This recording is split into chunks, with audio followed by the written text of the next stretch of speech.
Hey, everybody, what's going on? What's hot? What's hip? What's happening? What is shaking on your Thursday? Hey, tonight we've got another overrated, underrated, the internet sensation that's sweeping the nation. And no man shall be left behind. I hate to get to this. That show frustrates me anymore.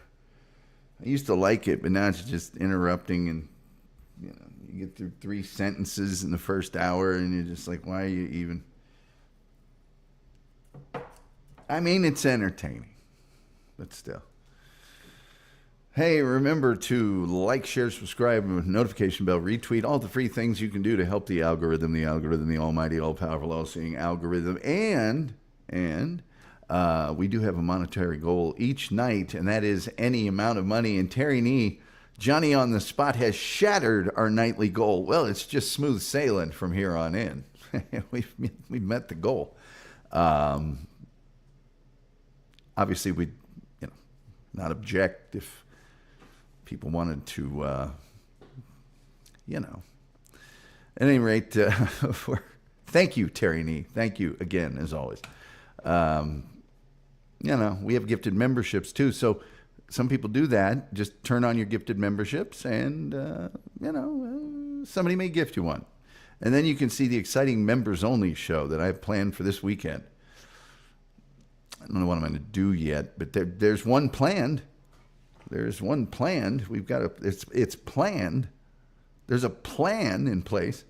Let's see here. Tomorrow night, big news. We have Ed Robertson, of course, who is one of the authors of this brand new book that's on your newsstands and wherever fine books are sold, and of course on Amazon. It's in the top 500 TV books. I think it's higher than that now, of all time, by the way, not just. And it's just been released. And there's an introduction in the front that it's from right here on the first page, and then it goes all the way to right here on the. Can I get see right there? Right there. See, it's just me. Ed will be on tomorrow night, and he'll be here for your questions and talking and all sorts of things. It's going to be awesome. Terry says he's like the Salvation Army. Well, technically, I'm the Salvation Army. You're the guy that drops the change in on the way by. Doopa is here. We always love it when she's here, and she's laughing at Terry, which many people do. Terry's a very funny man. We always enjoy having Terry Nee on. And he apparently has to run out for another show, which he was good enough to advertise in my chat.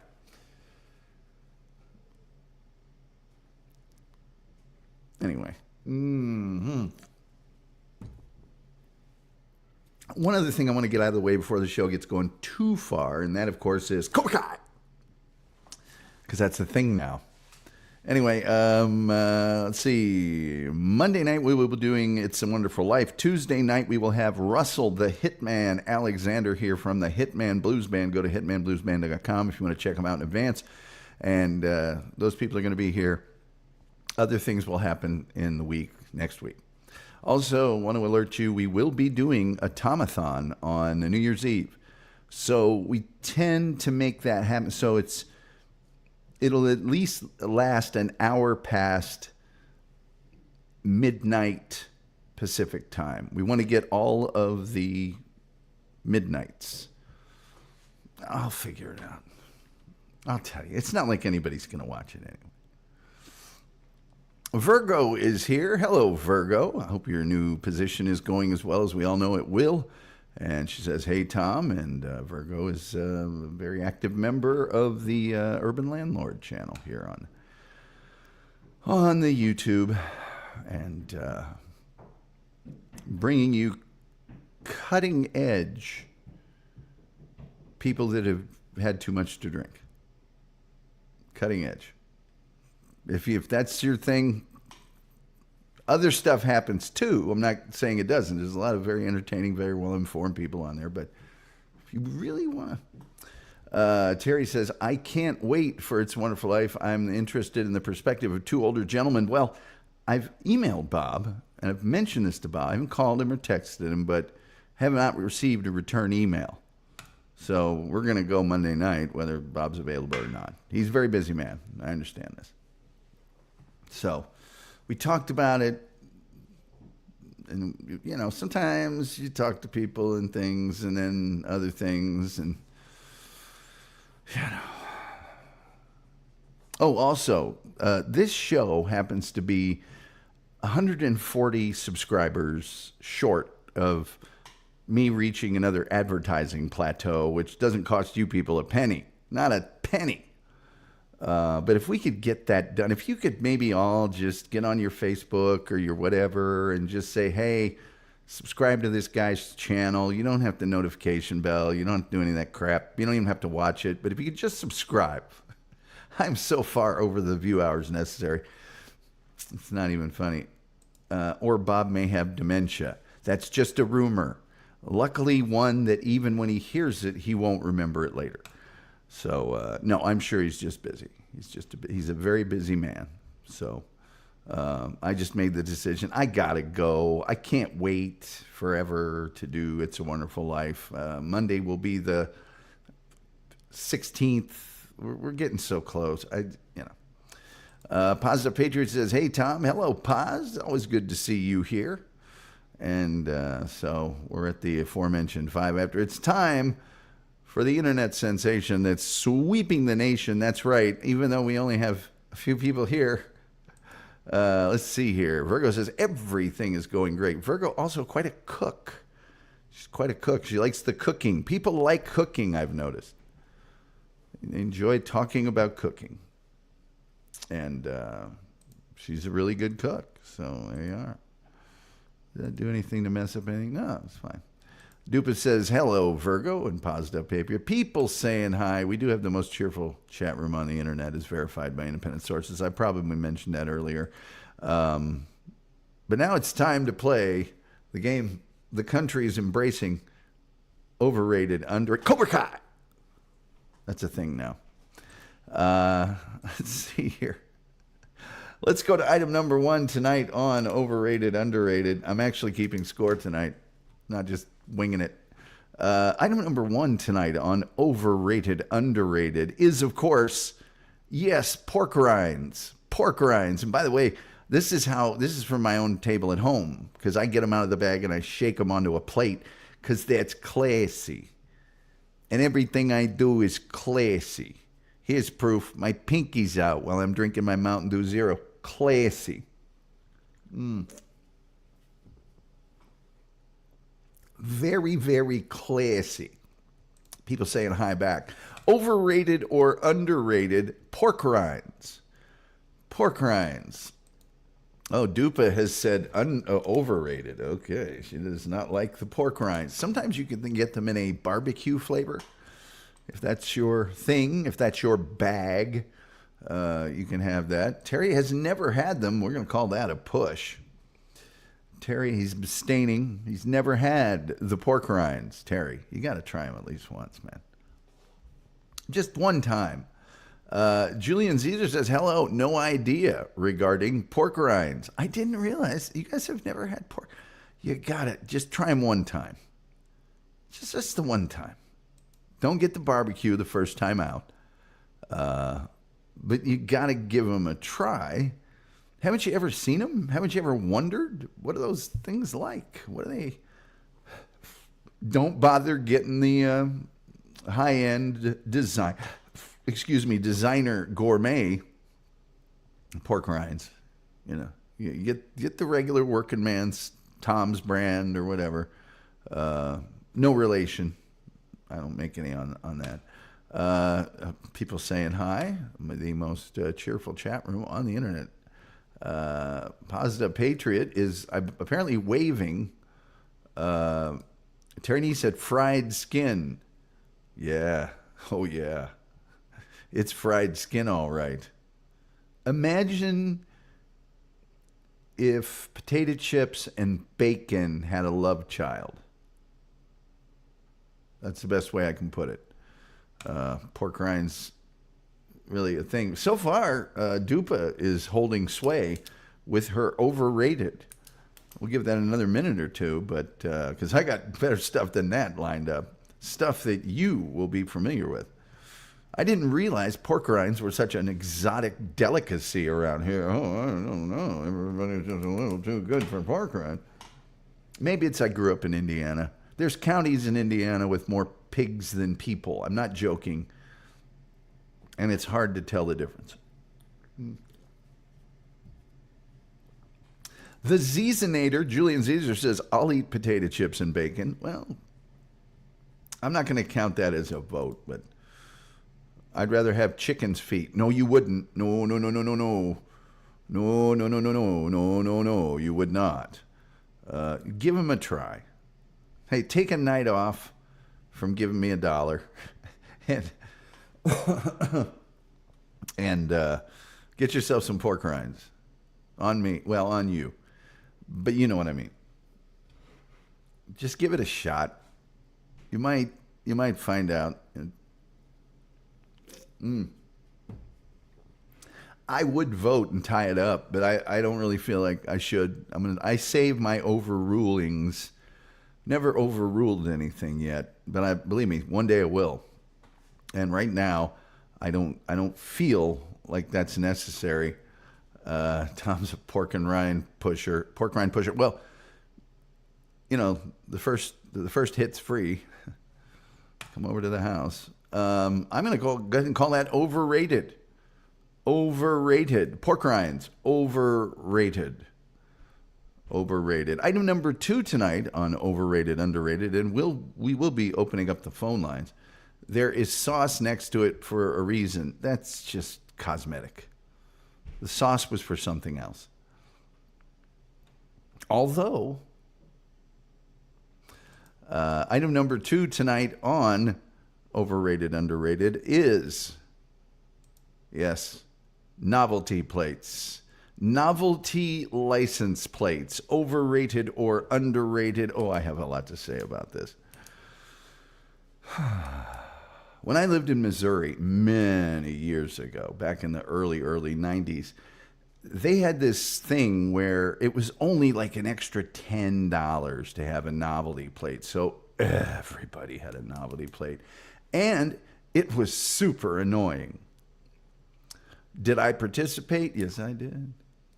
Mine said word guy. I was writing for an ad agency in Springfield, Missouri. And so I went ahead and did it. And every time I went out to my car, I felt like a tool. It was awesome. Let's see. Vanity plates overrated. Funny plates okay. Oh, okay. Terry's telling me that's a push. Wanda is here, and she says, I love Tom. Well, thank you, Wanda. That is the nicest thing you've ever said to me. And H2BH, by the way, if it's the Wanda I think it is. And if it is the Wanda I think it is, thank you for not including the last name you usually include, because I would have read it and I would have sounded silly. Julian Caesar says, I'd say underrated, but I really don't know. So right now we have an underrated. There we go. They're underrated. I don't believe that, but that's okay. Underrated. Funky Broncos here says, hello, goblins. I don't know why goblins, really, but okay. Hello.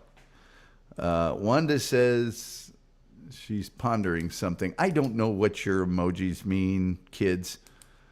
And it's not so much that as it's so tiny on my screen I can't even see it. But I'm going to assume it's positive and meant to be positive and encouraging to me, the host. I'm just going to tell you, it's a giggling face. Okay, well, I like giggling face. Wanda will abruptly leave the room, by the way, with she's like a will-o'-the-wisp.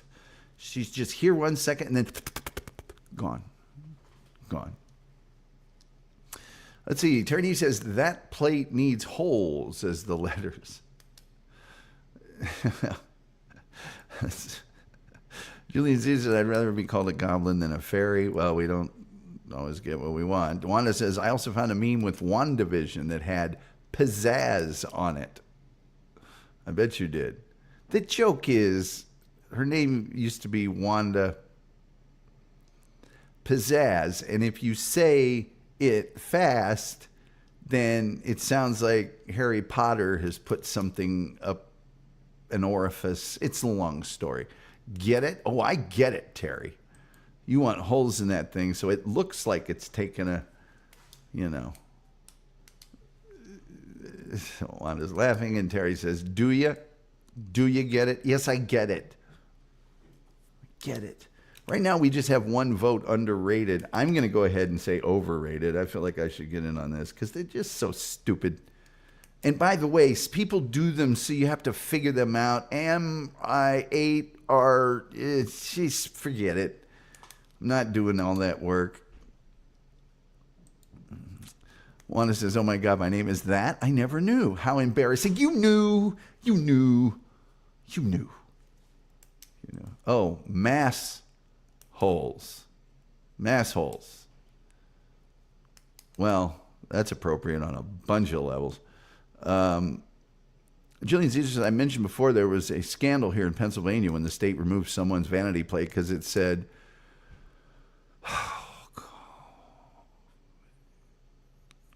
see, I'm not doing that. I don't know what it means. Alleviate.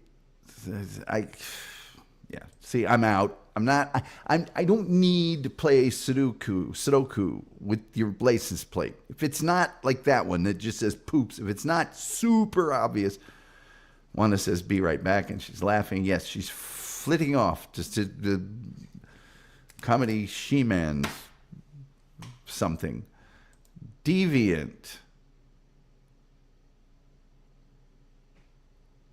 That doesn't say I'm totally confused now.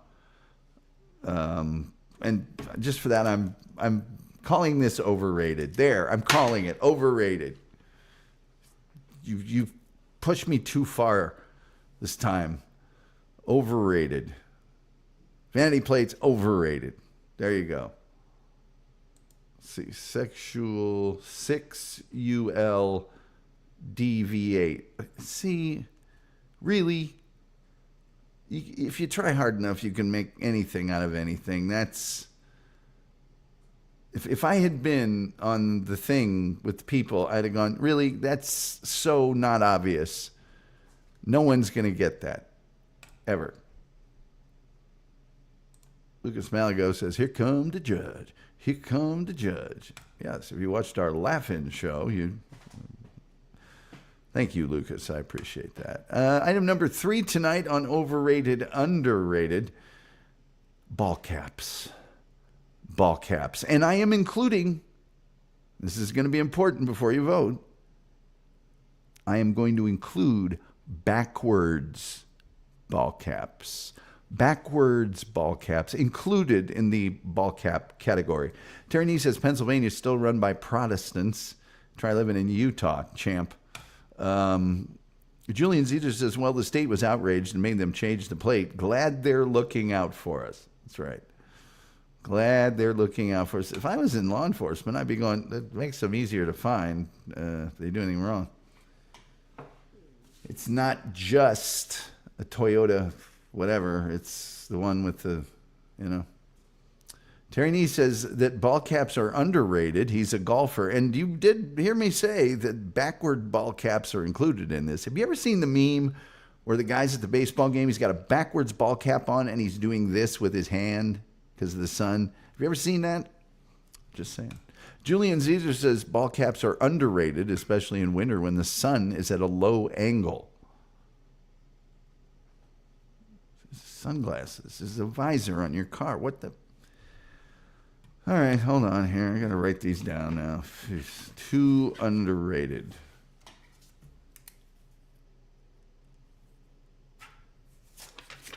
Not very happy with the voting. Really unhappy with the voting so far. But hey, you know, it's your votes. That's why I put them out here. I learn new things about the society that I live in every single time we do this. Terry Nee says, all my friends are bald, follicle challenged. Well, not all your friends, Terry. I consider us friends. And as you can see, I have quite a healthy head of hair here. Keeps rain off my glasses, too. There was a guy in college who wore a ball cap backwards all the time. That was his thing. And he dated this wonderful, gorgeous girl. Super, super gorgeous. Got married in a tux with a backwards ball cap. Never saw him without it. Dumbest thing I've ever seen in my life. Terry says it's true. Yes, see, not all your friends. Not all your friends. How did I keep all this? Just good, clean living. That's all. Terry says, I usually wear one because my hair gets messed up easily. Well, that's a valid reason. I can't deny that. So going once, going twice, we have underrated, backwards overrated, forward underrated. You got a percentage or something? Because I'm really looking for another overrated vote here to tie things up. Hate ball caps. I've worn them on this show. Once I wore it because I was imitating Vince the Lawyer, which that show is brilliant, by the way. I've been going through my old shows and optimizing things and stuff. And please, I need 140 subscribers. I've been appearing on other people's shows. Nothing will get me past this barrier I seem to have hit. And I need those 140, and I need them bad. Because I need that next level of in-stream advertising. Not while you're watching it. I don't think it does it then. I think it does it after. But even if it does it then, do you really care if you miss 15 seconds of this crap? I don't think anybody's going to be on top of a tall building or sealing the windows and turning off the gas. My good friend Joey Catalano going through a lot right now. A lot of people, there's a commotion. Here's my take on the whole thing, because I know people wonder what I think. I'm sure all this is going to blow over, and I hope that all the parties involved can resolve it and let bygones, and that everybody can be friends again. That's what I want.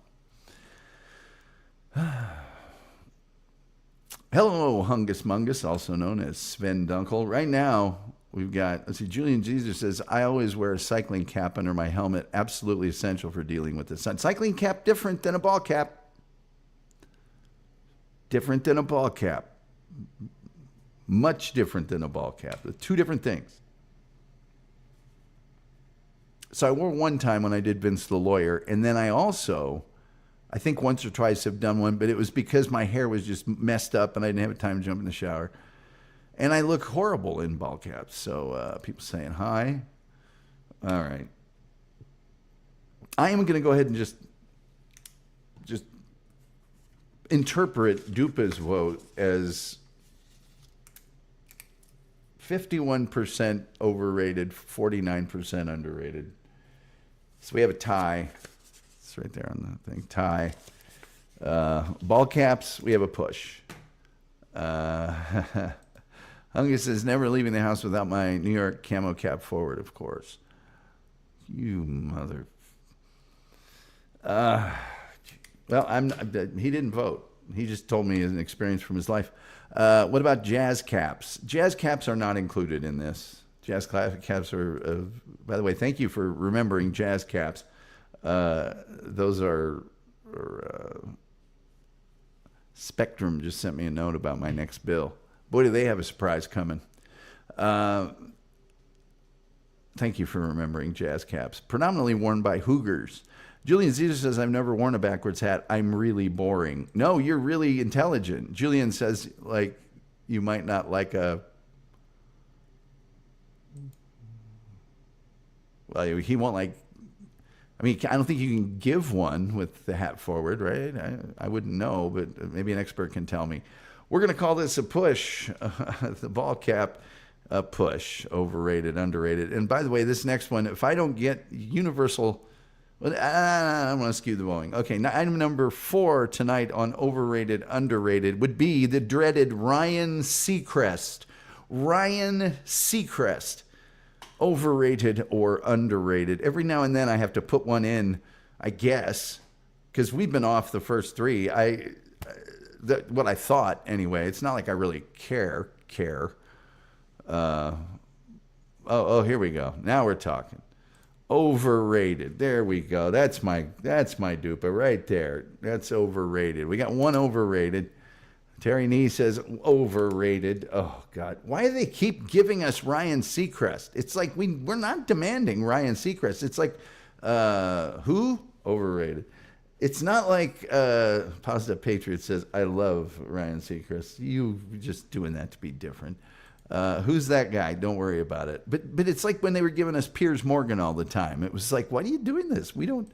Julian says, underrated. I know nothing about pop culture, but even I know who he is, so he must be doing something right. No, that's where you're wrong. He's doing nothing right. He's Ryan Seacrest, for crying out loud. The Wolf is here. Hey, folks, the Wolf. Hey, Wolf. Ryan Seacrest, overrated or underrated? Funky Bronco says Ryan Seacrest looks like Peter North. You think everybody looks like Peter North. You said the other day that I look like Peter North, which is only true below the waist. Funky Bronco says, hello, Wolfie, how are you? Who is he? He's, I'm taking that as an overrated. There you go. Ryan Seacrest. Only negative is he's too short. I don't even know how tall he is. Doesn't matter. Dupa says, hello, Wolf. Hello, Funky. People saying hi. The most cheerful chat room on the internet, as verified by independent sources. People saying hi.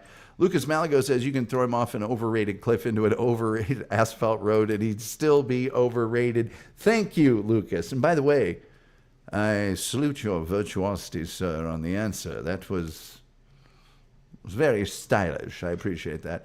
The Wolf says, hey, Funky. UK Horror Scenes here says, good evening, Tom. Good evening, Matthew Barnett, and thank you for staying up so late. And he says, good evening, everyone, as well. To me, Reno Hightower says, I like the guy that used to be paired with him years ago. Can't remember his name. Simon Cowell? I don't know who it is. Hungus Mungus says he has a very smackable face. Ooh, I'm going to take that as an overrated, too. So far, it is 6-2 overrated. I'm about to close this out because I can't have Ryan Seacrest being underrated on this program. Dupa says, Patriot, name 3 positive things. No, don't name 3 positive things. Please, let's not. There's just not 3 positive things. Okay, so Ryan Seacrest, people saying hi. It's 1:26 here. a.m. in the UK. I know. Thank you for staying up so late. I appreciate that. I'd want him to meet clients. He's just such a tyrack. Just such an empty suit. The Doctor says, there he is, never underrated. There's still Stone Green, the man, the myth, the legend, Tom Gully. Thank you, Doctor. Wolf says, hell, saying hi. Saying hi. People saluting everybody. Everybody here getting along. Ryan Seacrest, we are going to give the verdict as overrated. Overrated. Let's see. Remember when Ryan Seacrest tried to high-five a blind kid? I do remember that. That was also overrated. Scott LaRock. I hope I'm pronouncing that correctly. Hungus says, hey, same time in Germany. Timeline Brothers. It's so there in Europe. Okay, item number 5 tonight on overrated, underrated. We have, for your voting pleasure, fruitcake. Yes, fruitcake. I'm speaking specifically of what you see in front of you. Holiday fruitcake. Holiday fruitcake. LaRock. Good, I've got it right. Scott LaRock, forgot about that. Yeah, he tried to high-five a blind kid. The blind kid couldn't have been dazzled by all of his teeth and his hair and his suit jacket with never a tie or a collar, always a t-shirt or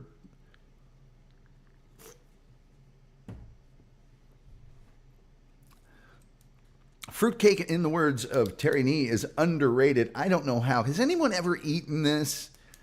I've been gifted it a million times. I've seen it at parties and at various office functions a million times. And then other than it being used as a doorstop, I can't think of a use for it. Hungus says overrated, clearly, and then definitely underrated. You guys must be getting fruitcake from somewhere other than what I did, because it's inedible. I don't know how they cut through that with a butter knife. It's like trying to saw through timber. The Wolf says overrated. We're tied up at 2. Let's see here. UK horror scene. It's very popular here in the UK. Yes, so is Leprechaun's face pie, blood pudding, blood sausage, Toad in the hole. Bangers and mash, though. Anyway, Julian Caesar says, I have not had fruitcake since I was a kid. Overrated. I'm sure it's okay, but I can do without it. Maybe you can wring the brand out of it or something. Well, here's the thing. After you eat that, try passing it without downing about a gallon of high C. Dupa says, I like fruitcake. Underrated. God, we're tied up at 3. Doc Torn saying hello to everyone. Doc Torn also saying overrated, 4-3 in favor of overrated. Scott LaRock says, I won't even rate fruitcake. Reno says overrated. I might eat fruitcake if we ran out of all other food. 5-3 currently the tally. Julian Caesar says, wring the brandy cognac out of it. UK says, don't knock it till you tried it. I've tried it. It's like eating pulp. It's Hungus Mungus is saluting the room. 5-3. Fruitcake, the verdict, overrated. If you like it, love it. I'm not saying you shouldn't. I'm just saying, you know. As we continue our winter theme, item number 6 tonight on overrated, underrated would be long johns, long underwear. Now, you don't have to have the full long underwear. You can just have the bottom or the top. And you don't have to have the trap door in the back. But just long underwear. The concept of long underwear. Wolf says, maybe if it was soaked in liquor. Well, that'd be a good use for it. I bet you could soak up a lot of liquor. UK is laughing. Tried it, knocking it. Scott LaRock says underrated. Reno Hightower says underrated. Hungus Mungus underrated. Dupa underrated. Oh my God. 1, 2, 3, 4. Oh yeah, the ladies love the long ones. I'm taking that for an underrated. UK Horror Story says, I've had the full long johns. There's a 6er. Terry Nee says, underrated minor nylon. Best secret for winter. You got that right. I'm wearing them right now. Julian Zeta says, long underwear. Underrated. Oh my God, that's 8. The doctor says, so very underrated. I've had them on the past days and thanked the old gods and new for them. Hungus Mungus says, shaved my testicles while in the service. UK Horror Scene says, underrated. Silk weight for most days, waffle fleece for very cold days. Union suit is overkill, but separate tip and top and bottom is good. Ladies and gentlemen, we have run the table. It is unanimous for one of the very few times in overrated, underrated, and long johns or long underwear, underrated. How about that? Now, I thought long and hard about this next one because that's kind of how I do things. And hopefully this won't be as controversial as I think it might be. The last item tonight, before I open the phone lines up, is, of course, they're better than short johns. Saved. Damn autocorrect. Gotcha. Long johns really help in Canada. They do. Played with them under. Oh yeah, you got to play. I've played with them. Item number 7, our last item tonight, before the phone lines get opened up, is, of course, Mannheim Steamroller. Mannheim Steamroller. Some of you may be saying, who is Mannheim Steamroller? Well, let me just tell you, if you don't know who they are, the only time of year you're going to know who they are is this time of year. This time of year. Julian Caesar, wow, I guess that autocorrect really got you good that time. Yes, Terry Nee says overrated. Let's see. Overrated. Dupa says over. Reno Hightower says overrated. Terry Nee says overrated. Well, actually, what Dupe said, but Scott LaRock says overrated. The Doctor says, I'm going to say over. UK Horror Scene says over. Luke. Lucas Malago's funny tonight. I wouldn't play them at my Nickelback party. Well, that's saying something indeed. I was actually stuck on a flight with a super nice guy who was a truck driver for Mannheim Steamroller.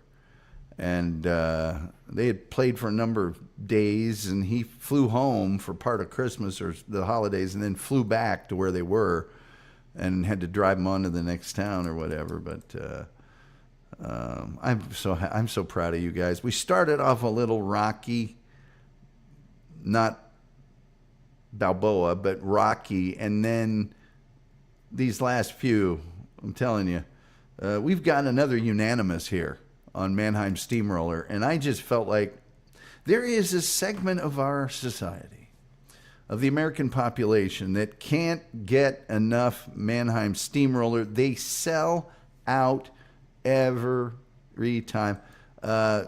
Underrated. Sorry, I always root for the underdog. I'm sorry. I'm going to go ahead and count it. But you should feel bad. Very, very. You always root for the underdog, so you always root for the loser. I listen to their other stuff. They have other stuff? What? I've never heard them outside of Christmas. And all their Christmas stuff sounds like elevator music. And there are losers who will pay $1,000 for a front row seat to see this 72 instrument wall of nothing. Don't count mine. I have no idea who they are. It's too late. You've already embarrassed yourself in front of the whole room. Look, Julian, I don't want to go too far with this, but if you can see, I already marked you down for underrated. I do this in pen. You can't take it back. You can't take it back. It's too late. They were the cause of Rush Limbaugh's death. Well, look, don't try to get me on their side now. Hungus Mungus says, good night, guys. Hey, good night, Sven. It was good seeing you. Always nice to have you here. Julian Caesar says, that's why pencils have erasers, and that's why pens don't. And I'm not even using a good pen. One of my good pens. Dupa says, have a good night, Hungus. Yes. Scott Larrock says, yeah, Killing Rush is underrated. Well, I don't know about that, but I just, sounds like that's going on Julian's permanent record. It is. It is. I save these things. I save these. Where's all the, I've got all of my things from Overrated, Underrated here somewhere. And it's funny. I'm sorry, we're going to have to make this part of your permanent record. Remember they'd pull that on you in high school and you'd be like, permanent record? Oh no, not the permanent record. Do you have a not permanent record here? Whiteout. I'm sure you still have some. I do not, because I don't make mistakes. I cause mistakes. Well, I mean, I don't make mistakes other than this show. And I don't mean this specific episode. I mean the show in general.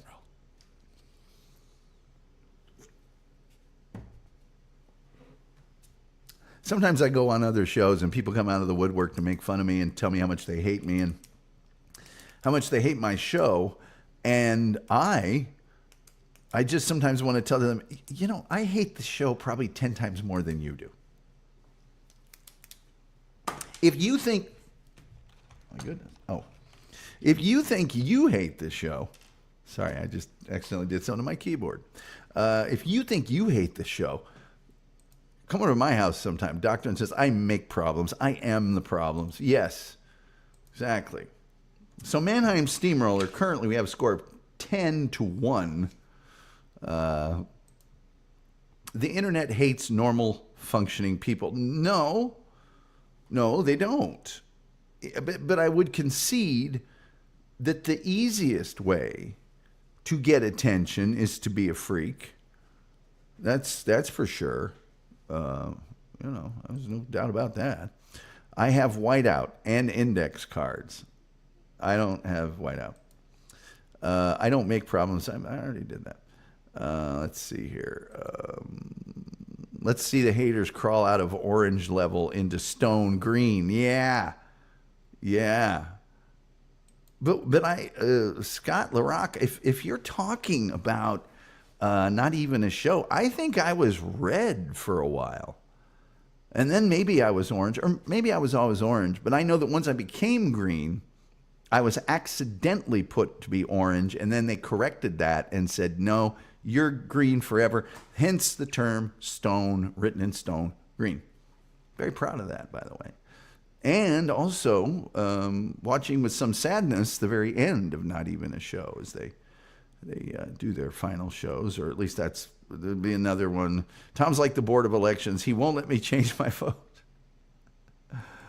Skylar Rock says, I only remember orange. I missed red. It might have always been orange. I don't know.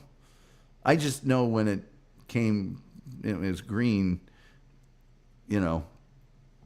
because I did the movie trailer, Scott, if you remember. What was it? It was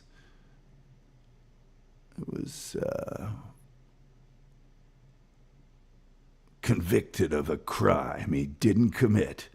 He's back, and this time he's badder than ever. Tom Gully is stone green. I think that just makes my story more wonderful. Pulling myself up from the hard Scrabble streets of orange into the green rating. Turney says, Duva, I use my index card every day to reinforce my to-do list. Doggone right. You don't even want to see the number of... Look at this. I got things from... UK horror scene. Wasn't there someone that used to call up and insult you, Tom? Oh, there was a bunch of people that used to call up and insult me. The Wolf says, whenever you're in a bad situation, I already know where this one's going. I could just finish it without even reading it. You have to do everything in your power to make it even worse. Well, it's a credo we've lived by for quite some time. We're going to go ahead and call Mannheim Steamroller overrated. Goodbye. Let's see here. No. Oh, tomorrow night, Ed Robertson, one of the authors of this book, which has everything you could possibly imagine about the FBI in it. I mean, every single... there's even a section, all the actors who appeared on both the FBI and 77 Sunset Strip. I mean, this thing there's production notes, special guest stars, an episode guide that never stops. Man, it's gigantic. Everything about the FBI, which you can see for free right now on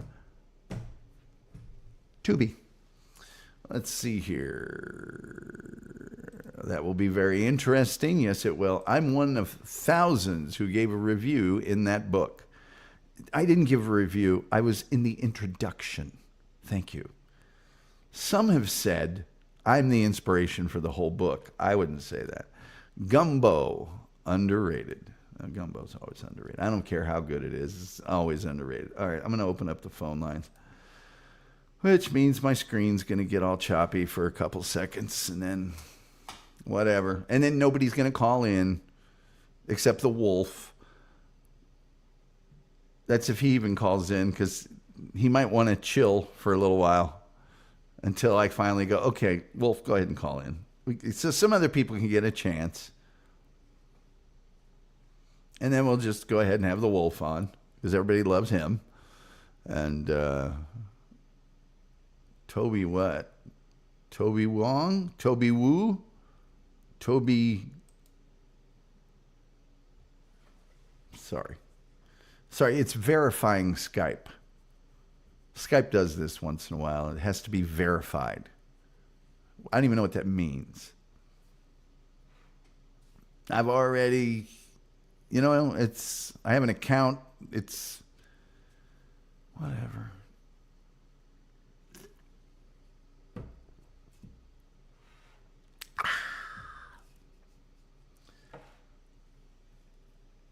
Oh, to be. To be or not to be, that is the question. Whether it is nobler to suffer the slings and arrows of outrageous fortune, or by opposing them. Doctorn. I did the spelling correction for you. By the way, like, share, subscribe, retweet, notification bell. I desperately need 140 more subscribers to get to a new advertising threshold. That you don't have to pay anything. It's a YouTube advertising thing.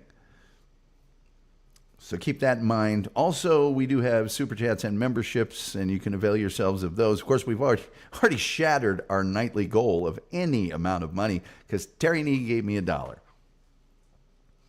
Which might be part of the problem, is Johnny Smartass has to give me $1 every night, so I can't. I appreciate the $1, though. At this point, I can't really besmirch the $1. It's like 10% of my nightly income on this show. I was going to get a job at Home Depot, and they offered me $9.50 an hour, and I went, I'm making $10.50 doing a show. The Wolf says, wait, my brother's wife works for the FBI. Is she in that book? It's about the TV show. Let's see, Doopadoopadoo says, Tom, tomorrow can we ask Ed Robertson if you were the inspiration for his book?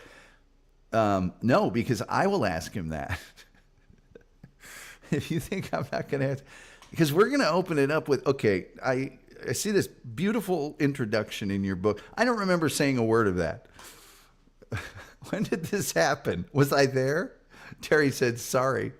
And then he gives me $1 because he knows what he's doing.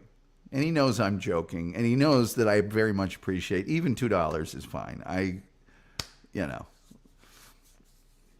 Would like someday to make a living doing this. It doesn't look like it's going to happen, at least not doing what I'm doing. We're improving things every day around here. Trust me. Oh, boy. Here we go. Let's see here. Johnny Smart. All right. I am getting a call. I don't know why I'm going to answer this, but I am. I'm very excited about this call. It's just that, come on, man. That's what I'm talking about. Yeah, I already answered it. Hi, and welcome to the Tom Gully Show. You are on the air. Hi. Hi, I'm nobody. I'm calling in. Yeah. Thanks for calling in. This is the Doctorn.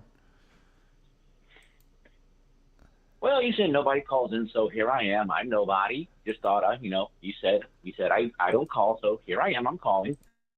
You might be listening too closely to the things that I say. That's a bad idea. I don't really say that many intelligent things. But I'm happy to hear from you. Can I interrupt for a second? Please hold. There's something making noise around. Okay. This is going great so far tonight. Well, Terry Nees, $2. You're starting to sound like Joey C. No, I'm not. I don't know why anybody doesn't call a show here. I got the phone lines open. Nobody's calling. I can call myself, Anyway, how's it going, Doctor? I tried that one. Oh, it's going good. I tried calling myself once, but that person wouldn't answer. He wouldn't either. Yeah. I don't have an echo. Is it? I'm asking the room right now. I don't have an echo going on right now, do I? Hope I don't. But so what's new? What's going on? How's it going? What's happening? Well, some very exciting news. Yes. So, at my job, they start you on a 3-month probationary period. You're basically like a temp employee, even though even though you're getting a uniform ID badge, all that. Yeah, it's a lot of jobs. You're on a Okay. 90-day kind of a yeah. That's common. Yes. Well, uh, yesterday, I met with the mayor, and that's a requirement because she wants to, or well, she wants to interview, the people. It's not like a trying to get hired onto a job you already have interview. It's like a one-on-one sit-down thing. It's like, hey, yeah, I'm Doc Dorn. I'm on the mowing crew. Blah blah. Just some ish like that. And after that, you sign up for some insurance forms and all that, and boom, there you go, full employee status, eligible for benefits, paid holidays, all that jazz. Awesome. That is great. I am glad to hear that. Well Oh, done. You can't move. thank you, You thank you can't. very You much. can't move away now. Terry Nee has gifted one Tom Gully Show membership. I guess. Let's see here. It says Terry Nee, boom, TSN crew. So it says here I gave Zen. Terry gave Zen a membership. I didn't realize Zen even watched this show. Gifted one Tom Golly Show member. Another one. Well, we'll see. Yeah, you don't know who Zen is, do you, Doc Torn? That kind of sounds familiar. I think maybe I've seen a Zen on there once, but that was like a couple of years ago. No, this is a guy that's on a big show on the Shuley Network, on a couple shows, I guess. Very talented comedian, Anthony Zenhauser. Ah, well, okay, well, I'm sure yeah, he no, probably just subscribed and has no intention whatsoever of visiting the show or being near the yeah, show. I swear they just grab random names for whenever somebody does the gifted membership, and it's like there you go. It's like ta-da. Yeah, well, we'll take anything we can get at that point. But back to the point. Very happy to hear about your upgrade in job level, and that's very well deserved. And now you can't leave. You can't go to Canada now. Oh, I'm pretty sure I can. I've only got one black mark on my record, and I'm trying to keep it that way because if I leave like that, if I leave on good terms, if something happens and I need to come back, I can always reapply. I've seen people do that what was the beforehand. black mark? Did they find the body? Tommy, you want to say that part out loud? Sorry. The body of work that you had done in high school.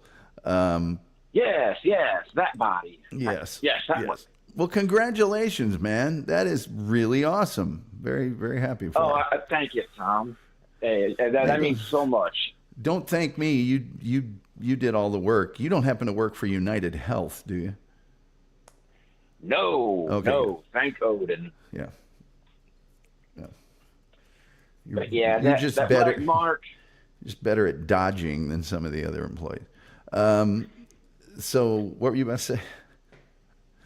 the black mark. Yes. Yes. I may or may not have thrown hands with a coworker of mine. The guy kind of had it coming, Well, but that's okay. We don't need to talk about that here. We'll just say you had a black mark, and it's all blown over now. And now they're happy to have you on board, and you're fully on board with complete benefits package, and you're looking forward to going to work tomorrow. well, I'm not so sure about that last part with it being Freya's day tomorrow, but yeah, the rest of that, oh yeah. Okay, man. Well, I appreciate you calling in and updating Hey, us on that. hey, you know me. Whenever I can, I do call. I appreciate it. I appreciate it. I Excuse very me. much Excuse do. me. And best to you and the lady in your life, and the little one. Which, Ah, yes. as much as people My, are very kind to ask you about it every day, you're like, yeah, well, that's quite a. We don't measure every day at this point. It's well, hey, several my months old. son, my son, whatever he want to be, will always be my son. The kid come home telling me he want to be a unicorn. Oh, well, that might be a different story right there, because there's a couple different meanings of unicorn. 90% of them are not family friendly. Okay. Oh man. Did you, But hey, the that's wolf? The wolf would like to know if you admitted to the skirmish, even though I'm trying to get off this subject and thought that was obvious. The wolf would like to know if you admitted to the skirmish. I don't. I don't think Terry Nee says Doc Torn threw punches at job review. I imagine it's one of those things that you didn't have to admit to. It was probably in plain view of people, right? yeah. I did have a full audience.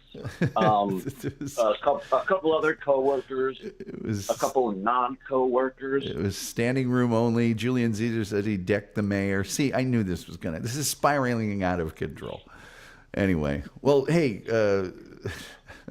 you have No, this was before the mayor. There would be other ramifications if I was to have done that to the city mayor. of But course. a coworker did get the taste slapped out of his mouth. Okay, beautiful. Well, you have a good evening, and I do thank you for calling in. It's always great to hear from you. Thank you for supporting the show. We really appreciate it. Oh, well, Tom, it's always fun to call in. It's always a pleasure to be on the show, part of it, any way I can. Okay. And hey, great with a great show like this, how could I not call in? Well, I don't know. You'll have to ask the millions that are passing on the chance. But you have a good evening, sir. We'll talk to you later. Now, Tom, don't have too much fun now. I won't. Bye-bye. Later. That was Doc Torn. We always love hearing from him. I'm trying to end the call so he doesn't get in any trouble. Because so many people listen to this show. How would I rate the quality of this call? I'd give it a 5. I'm giving it a 5. It was a fine call. People are laughing. Julian, and he was apparently. Oh, by the way, the phone lines are open at 972-994-6822. Doc Torn was triple dared, and yes, anyone can call in. I'm not. People just want to hear from the Wolf and Doc Torn and Wild Bill if he ever returns to the show. I think I offended him somehow. I don't know. He shouldn't be offended. I just made a special thumbnail this week for that show we did, Wild Bill Saves You Too. Special. Very special. Doopadoopadoo says, Your Honor, my client was triple dog dared. Doc Torn receiving standing ovation. Doc Torn saying, Scott LaRock, Cajun food. Yes. Thanks for calling, Doc Torn. Yes, thank you for calling. Thank you for calling. Tomorrow night, Ed Robertson. Famous author. Go to edrobertson.com. Check out all the stuff he's done. He did the Maverick Companion. He did 45 Years of the Rockford Files. He's done Men of Action. He's done a bunch of books. He's a very noted author. And he does that radio show, TV Confidential. He gets all the biggies to be on his show. He's going to wonder why he's on my show. Sorry, Doc Torn, spelled wrong. Don't hit me. Well, you see, I think down in his part of the world, there's a lot of Cajuns. So I think Cajuns, generally speaking, overlook that. Well, we had a disagreement. We worked it out with our fists. Julian Caesar says, haha, Terry Nee. And, 972-994-6822. That's the number to call. Monday night, of course, It's a Wonderful Life. I would watch that movie in a watch party, but I can't really watch any movies now. I'd say the one, the FDR speech they had me for. But we'll do something this weekend. I have no idea what it'll be, but we'll do something. We'll do something just for the members. I could always show. There are a number of little documentaries I did 7 years ago, maybe 8. I go to the AT&T Stadium where the Cowboys are at. I go to some music concerts. I go to a bunch of things and did little vignette, drag races. I guess I could show one of those, but I'm thinking about putting those in my Patreon, which is largely dormant. But we'll see. We'll just have to see, won't we?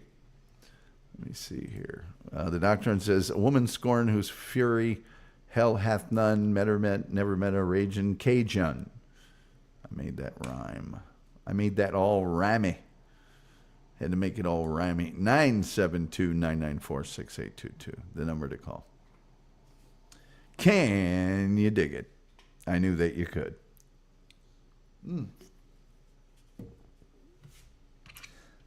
By the way, there is no toll on that number. I've taken care of that on this end. Love the Cajun group Bout. Yeah, Terry, do you know the story behind the name of that group?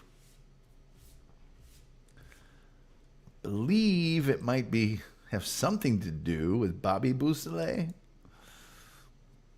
Most noted for helping kill Gary Hinman. No. I'm going to have to look this up now. UK Horror Scene says something about George A. Romero would be fantastic, Tom. Well, we did do a watch-along, UK Horror Scene, and an entire show on Night of the Living Dead. I know that's not the full George Romero catalog, but we did that. And, of course, if I go any further into what we call the trilogy by George Romero, then I have to cover that guy who I don't want to cover until he's dead. And so, A-U-S-O-L, I think that's how you say Bout. Cajun band. I could be wrong about that, by the way. It's French for beautiful sun. Tours extensively. Zydeco. Recognition. Traditional yank, yank, yank. Oh, no, man. Maybe they're not connected to Bobby Bout. But I don't think you name your band Charles Manson and then go, it's nothing to do with us. We didn't know anything about it, you know? I'm just saying. Often billed as Bout avec Michael Doucet, or Doucet, I guess, would be, released its first album in 1977, became one of the most well-known bands performing traditional and original music rooted in the folk tunes of the Cajuns and Creoles of Louisiana. Early years, they appeared at the regular tribute to Cajun music in Lafayette, Louisiana. I've been there many times, you know. I've gone over the bridge, the whole 9 yards. They do Zydeco and Creole and Cajun and blah, blah, blah. Maybe I just want another excuse to talk about the Charles Manson murders. Let's see here. Oh, my God. See here. Tom challenged that nobody would call, so I picked up that gauntlet. You did. You did. UK Horror Scene is laughing. Come on, Dupa, call in. Doc Torn is getting I think that's the DAP. He needs to die. Doc Torn can handle that for you. Yes. I triple dog Dupa to call in. Slowly sneaking out of the chat room. Yeah, some people just don't want to be on the air. That's fine. That's fine. Some people don't want me to be on the air. Dupa slowly sneaking out of the chat room, much like Gina Levy slowly sneaking out of the podcast development, too. Great Doc Torn. Great Doc Torn. Anyway, 972-994-6822. We'll hang out here for another 5 minutes, 7 minutes, whatever it is. And if nobody wants to call in, then we'll just.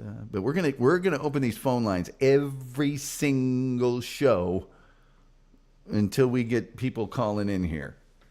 I am stunned that the certain troll groups have not just swarmed on, stunned.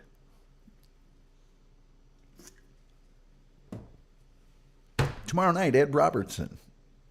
Ed will be here. Ed will actually tell me how long it's been that we've been talking to each other.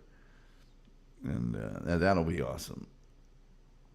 During which conflict were airplanes first used? The Second Boer War, 1899 to 1902? No.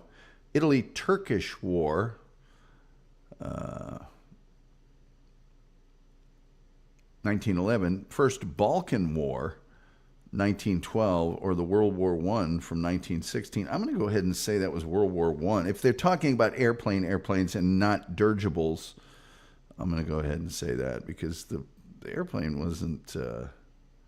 They say the first. Occurred in the Italian-Turkish War.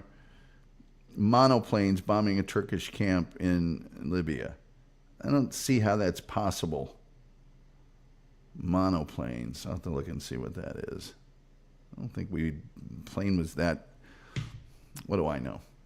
Let's see here. The Wolf says, Dupa, I want to hear some wild stories. Terry Nee says, I live, men are still willing to throw a punch. Julian Caesar says, I can't call, have nothing to say, and can barely communicate. That's never stopped me, Julian. I don't unalive anybody unless accidents just happen. UK Horsina says, I might call one night. Well, we're going to get you the link when you do a show with us, which I don't know when that'll happen. Terry Nee, World War I. I actually haven't scheduled the photo shoot this weekend yet. Julian Caesar says, Doc Torn, I trust your judgment. Oh, I love men are still willing to throw a punch. Remember in the old days where some guy was out of line and somebody went, hey, Mac, say, just gave him a convincer. Remember those days? And the police would show up and go, what's going on here? This guy was out of line. Come here, you. It was never took in front of the judge. The judge would go, you were out of line. Not anymore. He did what? He did this, and this. He knocked my packages out of my hands. He stepped on them. He spit on them. He lit them on fire. He threw them on top of my car. He pushed my wife, and then so I put my hands on it. Well, you got physical. What the societal norms? Dupa is afraid we'll recognize her voice. No, she's not. She don't have to do nothing she don't want to do. Scallywag. Bounder, rapscallion, son of a one-trunk inheriting slave. That's a little Shakespeare for you. At any rate, okay, we've got about another 3 minutes, and then we're gonna. Doc Torn's explaining it now. Well, the guy bowed up to me, and found out that was the wrong thing to do. I don't think I could get in a fight now. I've actually never been in a fight where I threw the first punch, but I don't think I could do it. I'd be like, yeah, you want to fight? Yeah, okay. Why would you want to do that? Julian Caesar, some people are just cruising for a bruising, but people generally don't threaten to fight me. I don't really have to worry about that too much. Usually, the only people that want to fight me are the people in a parking lot that are yelling at somebody else, and I'm walking by and I look over and, what are you looking at? Absolutely nothing. Then they get more mad. So, Terry says, bowed up to me. Just discovered he had scoliosis. Lucas Malago says, bowed up, 6'5", and ready to punch down. Well, they get real mad. What are you looking at? Absolutely nothing. I've never seen more nothing in my life. Hey, well, I am sorry, but you ought to be looking anyway. Yeah, I know you're sorry. Everybody here can tell you're sorry. It's the sorriest thing in the parking lot. I'm sorry you made the mistake of speaking to me. I also love the people that like will be making a ton of noise somewhere in public and or commotion, and maybe they're blocking you to the way to your car, maybe any number of things, and you go, "It's none of your business." No, it actually it is my business, you know. Because first you're doing it in public. Second of all, you're doing it loud enough they can hear you in the next county. Third of all, you're blocking my way. So it is my business. Maybe I want peace and quiet. So it's my business now. Tell you what, keep your business out of public, and then it's none of my business. Let's see. Lucas Malley goes, horizon as clear as the sun rises. You're down right. Terry says cell phones are snitches. They are. They really are. They will rat you out like you can't believe. You ever have a friend that would rat you out on the drop of a hat? Oh, here's an interesting question. Did Tom Savini want to fight? Well, he indicated that he didn't necessarily want to fight, but he did make quite a few very, very blatant assertions that he would do, physical, hurtful things to me if ever he saw me. But then an occasion happened where he did see me, and he did not seem to hold that same opinion. And I queried him on the subject, and he stammered for 10 to 15 seconds and then walked away from our group. Never more to return. It's a longer story than that. And on the day that I tell this story, I will go back into the vaults of my old emails and attempt to retrieve those Tom Savini emails that I have. It's going to be a lot more work to get the answering machine message, because I still have that answering machine. Remember the ones that recorded digitally, and I saved it on there. So I'm pretty sure if I didn't erase it, it just sort of remains there in an auto cocoon forever. Yeah. He got mad over the dumbest thing ever, too. It was weird. The doctor says, well, my super said he wouldn't have said nothing, but there were others who've seen it. Yeah, it's one of those things. Yeah, if it wasn't in front of the other cops, yeah, it'd be okay. But yeah, I've been in that situation. When I was a staff in the halls at Ball State, I was like, hey, look, if I'm by myself, I'll cut you a break. But if I'm with another staff, you're going to have to do the full. Okay, here we go. Hi, and welcome to the Tom Gully Show. You're on the air, caller. Hello, caller? Yes, caller. You're not giving any sound or anything, caller. I don't know if you can hear me, caller, but I'm not hearing. Well, hold on. Oh, the caller hung up. Well, maybe the caller will call back. We'll see. Cops and firemen. Yep. See, he's on 2 of my videos on my YouTube channel. Did you get that little Play School camera? The one that's really low to the ground? Every time I watch, what's the movie with Tarantino in it? And George Clooney and Keitel with the vampires. Something Dusk, Darkness. You'll know it. UK horror scene. I own the movie. And the name's escaping me for right now. It's Dupa calling in. No, it's actually the wolf calling in. Dupa got spooked. UK horror scene, From Dusk Till Dawn. Yeah, I see him in that, and I'm just like, man. And then I never watched that remake he did of Night of the Living Dead. Never. I've watched it one time, and that's it. How about Terry Nee calling in? I don't know that Terry Nee stoops to the level of calling in to a show like this. I mean, blues. The Wolf also, I know this, has 19 cell phones. and some of them are better than others.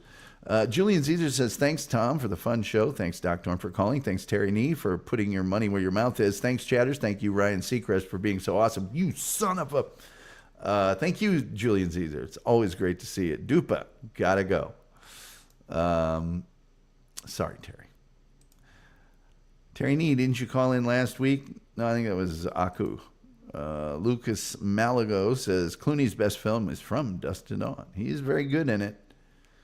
He's very, very, very good in it. Did you say truck drivers? Out there is an RV. I'm a Class B. That might be true. That might be. That's a great movie, by the way. It's just a great movie. Even with the terrible makeup, it's still great. Hi, and welcome to the Tom Gully Show. You're on the air, caller. In Dublin's fair city, where the girls were so pretty, I first set my eyes on sweet Molly Malone.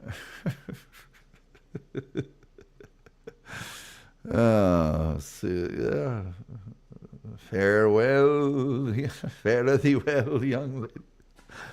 What's he singing? There's nothing worse than a filthy old drunkie singing the filthy songs of the fathers and going blurp, blurp in between as though he had a stinking rotten orchestra inside his stinking rotten guts. I could never stand anyone like it. Fare thee well, all you fine Spanish ladies. Fare thee well, all you fine Spanish ladies. Fare thee well. That reminds me of Charlie Bump, a guy that I worked with at the sawmill when I was a kid who was Irish and would sing that song while he was grading lumber. And then on break, we would have Budweiser beer and cruise in his 68 Continental.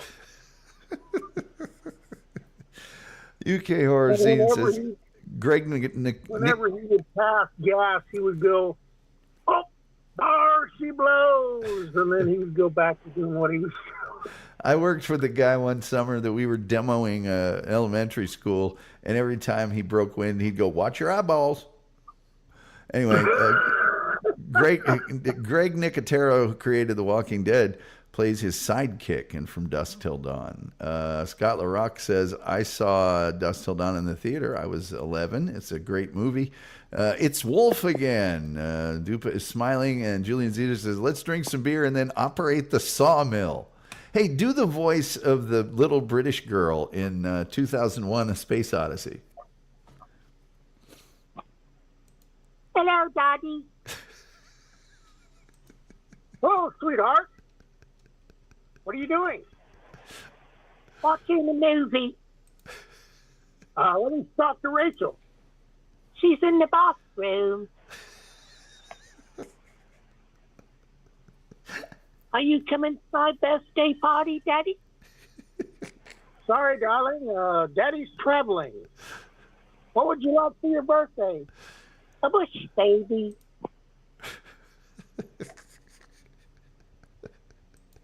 Goodbye, Daddy. Goodbye. It's only funny if you know what the wolf looks like. UK Horror Scene says Joe Pilato played Captain Rhodes in Day of the Dead and was in the teaser from Dusk Till Dawn. I did not know that. UK Horror Scene knows all that. By the way, thank you for sending me the Journey to the Center of Time. Oh, I sent you something else which was sort of pervish, but I don't think you've looked at it yet. Biff Buster? What? Biff Buster? No, this was after that. Oh, no, I haven't seen it yet. Well, I've related two of my newer terms that I come across probably long after I'd been out of school. So one of which I refer to as you'll see. Okay, all right, I'll check it out. Dupa says, I can't stop laughing. That little girl voice is coming out of the picture of the wolf. Yes, it is. That was funny. Hello, Daddy. Would you like to see outfits? Julian Caesar said that made me hoot laugh. Yeah. If you see the 2001, there's the one area where he talks to his daughter over the thing and, hello, Daddy. I can't do it as well After as speaking to Dr. Schmeezloff, which is supposed to be Russian, but he has a British accent. Well, a lot of people in Europe learn to speak English with a British accent because that's the closest. A lot of Russians learn to speak English with a British accent. Mm-hmm.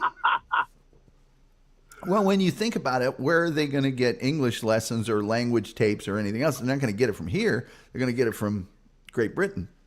So that's why they have the British accent. I mean, the whole thing was just hilarious. You mean you haven't heard from Clavius past 14 days? And they go, well, what's going on there, Dr. Floyd? Well, I'm not at liberty to discuss it. I just like how I had the original Medal of Honor. It was Medal of Honor. And you could play, you're basically fighting the Germans, and you could play it with like authentic German, language, was ist los, or, Schweinhund or whatever. Or you could play it with what they called movie German, which was the same accent, only American. It's English. So it was, you will stop, you will show me your papers. And instead of was ist Papieren bitte, or whatever. Movie German doesn't have any. It's just German accent with. Well, there are a lot of those languages. There's a few words that are actually basically English. Yeah, sure. Whether it's French or I don't think there's any in Russia, but French and German and some Italian words. Yeah, sure. I mean, there's tons of French ones, bouquet and limousine, and there's a ton. I mean, even in Russian, you got borscht, I guess would be one, or what's the other one? Babushka. There's some crossover. My favorite word. Babushka. Were you there when the Ball State Singers came back from their visit with Russia? Oh yeah. Where they performed, I can't remember his name, that lived with the cheerleader, like between the Mumbler and Lines and Right. I can't remember his name. You know what? I remember the cheerleader being up there, but for the life of me, I can't remember the dude. Yeah, he was the one that was always doing a lot of performances, and I'm pretty sure I would have thought if he were in any theater stuff, he would have known him. But he did a lot of stuff at Six Flags and all kinds of stuff. But you're thinking of Jeff. He was from Frankton. I know who you're talking about. I can't remember his name. It was something else. Well, I wasn't in theater until way after that. Terry, he was the one that the blonde staff over on the other side wanted to smash with. Okay. Well, this says, Terry Nee says, when a man grows old and his balls grow cold and the tip of his prick turns blue, when it bends in the middle like a one-string fiddle, he can tell you a tale or two.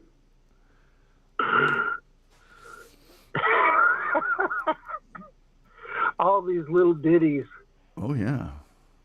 There once was a girl from Connecticut who it seemed was ill-versed in her etiquette. Never mind, I'm not going to do it. So, yeah, we had quite a lot of little stories there with various.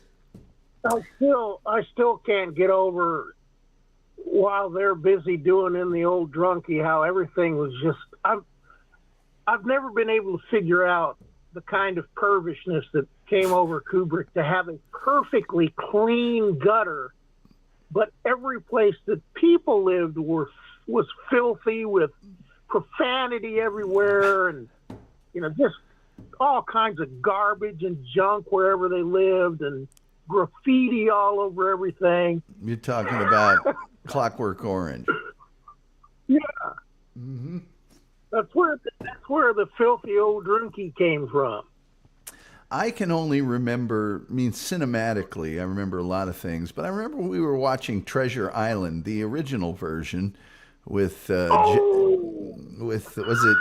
wasn't Jackie Coogan, it was Jackie somebody else. It's Jim Hawkins and Blind Pew.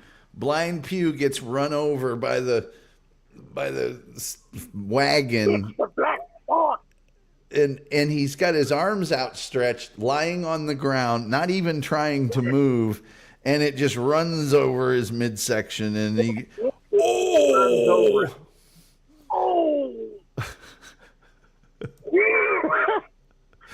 That whole thing was hilarious. Oh God, we're just watching it, and it's just the most staged.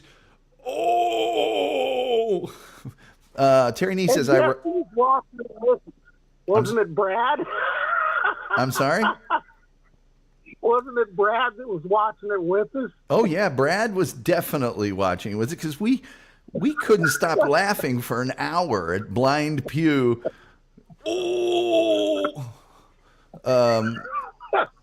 Let's see. I rise at Terry Nee says, I rise at 6, then I feed the chicks, and I'm feeling lonesome and blue. And when I milk the cow, it seems somehow my thoughts keep straying to you. Doopadoo says, Benny Hill, doctor, and says, say goodnight, Gracie. Good night, Gracie. I got to see, what the hell? Jim Hawkins. Does he know the saying about the kissing the Blarney Stone? Well, if anybody does, it's Terry. 1934. Oh my Lord. Yeah. Jackie Cooper. Jackie Cooper. Now I got to find out who played Blind Pew. Young Jim Hawkins. Wallace Beery. Come on, any movie with Wallace Beery. Let's see here. Oh, William V. Mung as Pew. Blind. Lionel Barrymore was in that. I forgot about that. Lewis Stone, another great actor. Nigel Bruce. Oh my God, Nigel Bruce. Yeah. Dr. Watson is Squire Trelawney. Yeah. Squire Trelawney. He's also in he's also in a Hitchcock movie called Obsession or something like that with Cary Grant from back in the day. Let's see here. There's a bunch of stuff that those guys were all in. I was watching that Biff Baker thing, and it's just like that. And Sherlock Holmes, you would see the same actors playing different characters in all of those films.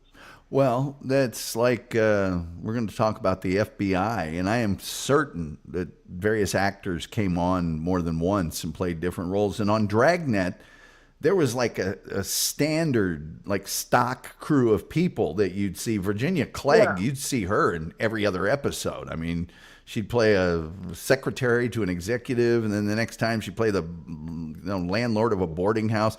Okay, William V. Mung was a film actor, screenwriter, and director. He appeared in almost 200 films between 1910 and 1939.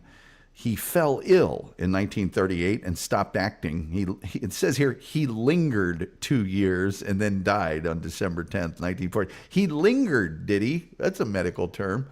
But William V. Mung, see, I know why he fell ill and quit acting.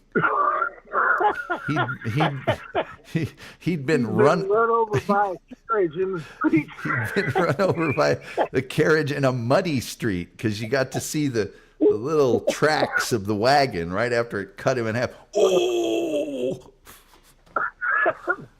He just lingered forever after that. He just lingered. Let's see. Funky Bronco says, "Hello, Doc Thorne. How's your nipper?" Are we going to go through that? It's the size of a pearl onion. Just don't ask for another month. Bullseye, Dupa. Bullseye. Nigel Bruce. Yeah, well, Tiny, I was just wondering what was there. That's the character. Nigel Bruce never said a single sentence that anyone could understand ever in his whole film career. No matter what role he played. Well, I dare say every bit over there just trying to find out where's the apple cobbler. It just, I suppose, Holmes, you were just never going to see the man, but then he wouldn't come around again then, yes. Same role, same everything. He played a guy in Obsession that was this sort of absent-minded rich guy that Cary Grant had as a best friend, and they went into business or something, and the girl thought Cary Grant killed him and was going to kill her, and it turns out no, Cary Grant was a good guy, and it's Hitchcock. But Nigel Bruce was in that, played the same character. Oh, where's my hat? It's in your hand. Oh, I didn't see it there the whole time. I thought my hat was... Yeah, my friend Duncan Bleak. Yeah. The Indian War. Yes. So what's going on in Southern California? Not a thing. Beautiful weather, of course. Not as much today, but other than that, not a whole lot. Oh, I've been in wars again with people over religion. Where? Usual. Where at? On YouTube. Oh, okay. I watched on the Jason on the Jason Whitlock channel page. No. This was you heard of Wesley Huff? No. Well, he's a biblical historian that apparently knows what he's talking about, because I haven't found him wrong on anything, and he's debating this guy that's basically, you might as well say he's a heretic. He comes up with the craziest stuff. Are you saying that he is destined for the pit? I'm saying that he is going to be a resident of the pit without any question. And he's coming up with a bunch of stupid stuff. And Wesley said, well, my occupation is historian. And so he starts telling him that these sources that he cites have been, not only are they fake, but every expert has agreed that they are fake. And so now this guy wants to sue him because he made him look so bad in this debate, and all of his followers are talking about how embarrassing he is and what a loser he is, and calling him a shyster and all kinds of stuff. So the pit, when you refer to the pit, you're referring to, of course, HE double hockey sticks.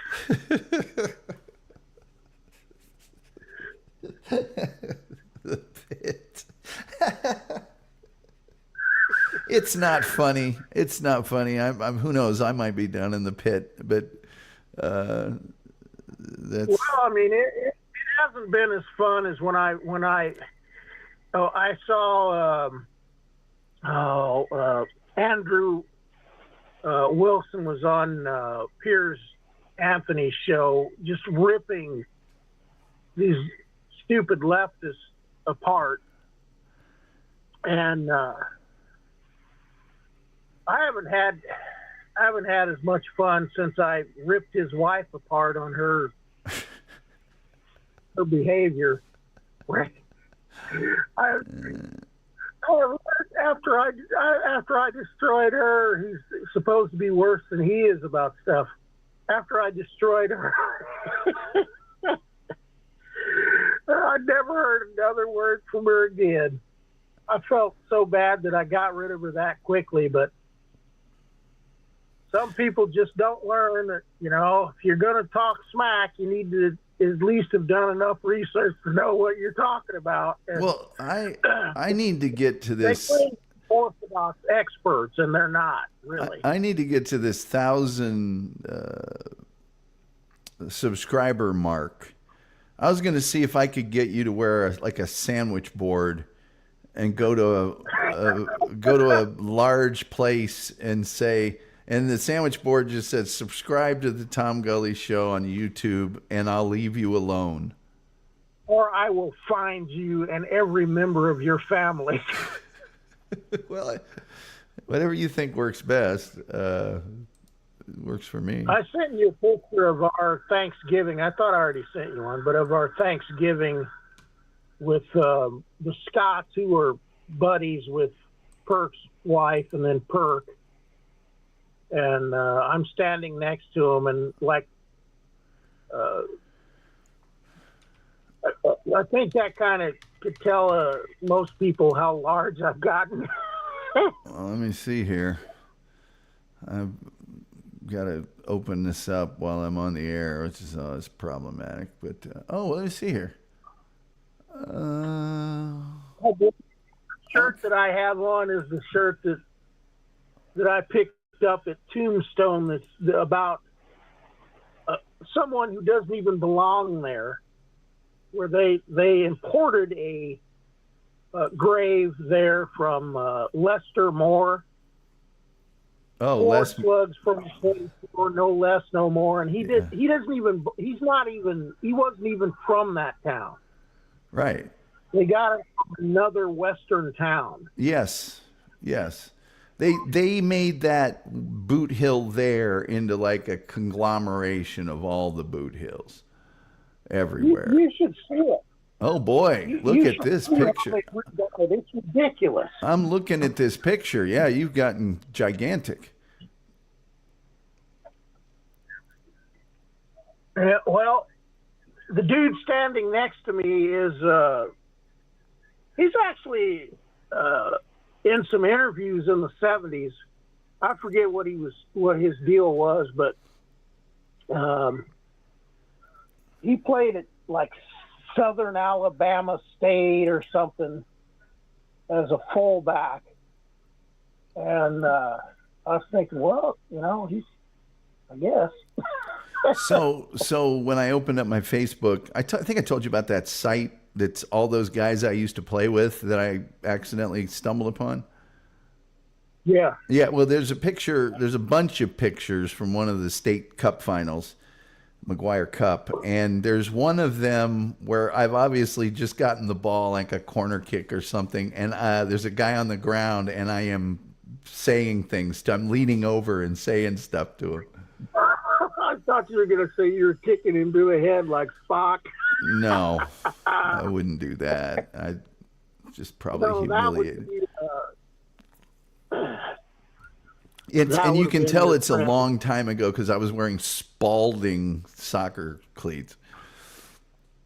Remember when Spalding was trying to be cool in shoes? That was during that period of time. I actually had those shoes for a long time. They were gunboats, but then I got like some good shoes and went, wow, what was I wearing those big heavy work boots for that whole time? But yeah, I just clicked on that. I'll have to go back later and see what all the comments say.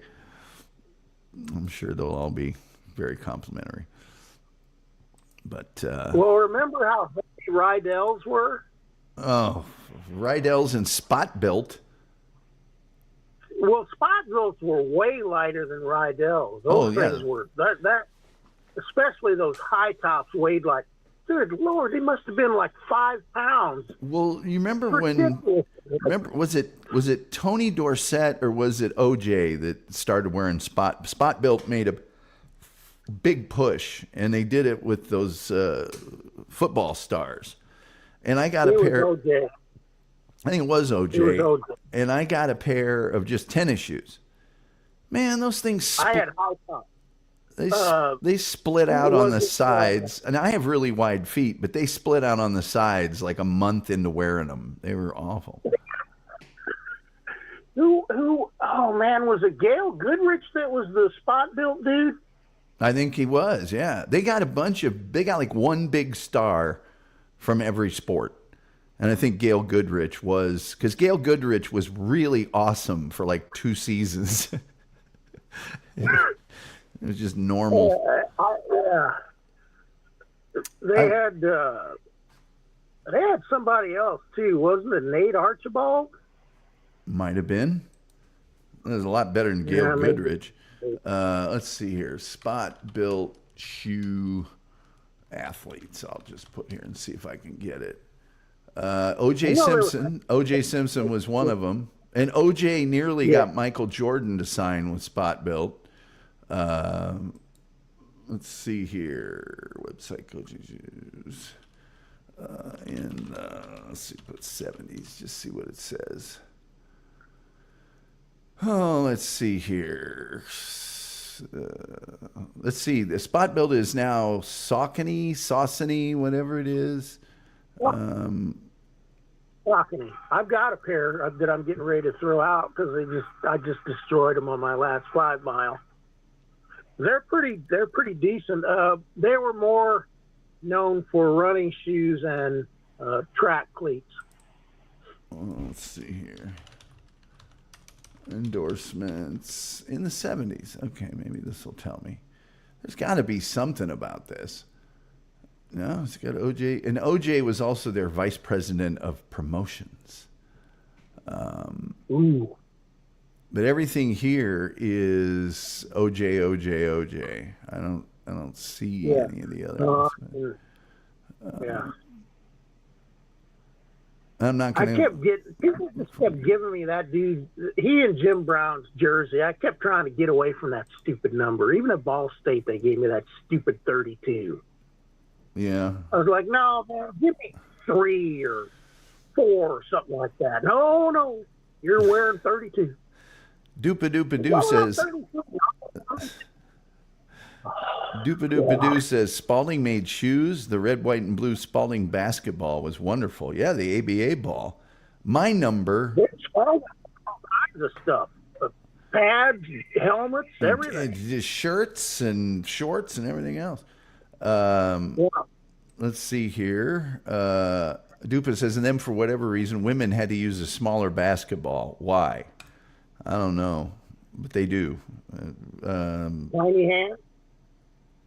Just maybe easier to handle for the smaller athletes and better game. I don't know. My number, I already knew what it was going to be.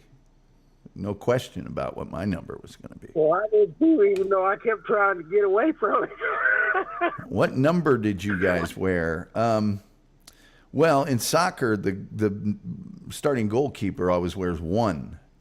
So I knew I was going to be 1. And then when I went on the field, it was number 9.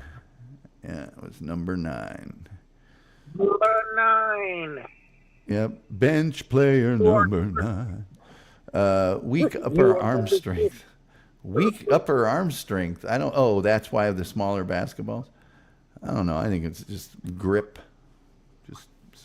It's not that much smaller. I will say this though, when I use the women's basketball, doggone long hands, I'll tell you. Even when it's not that much smaller, but it's smaller enough that when I get one, I'm like, oh God, this feels good, and it's really easy to it's an easier. You can control it better. We'll put it that way.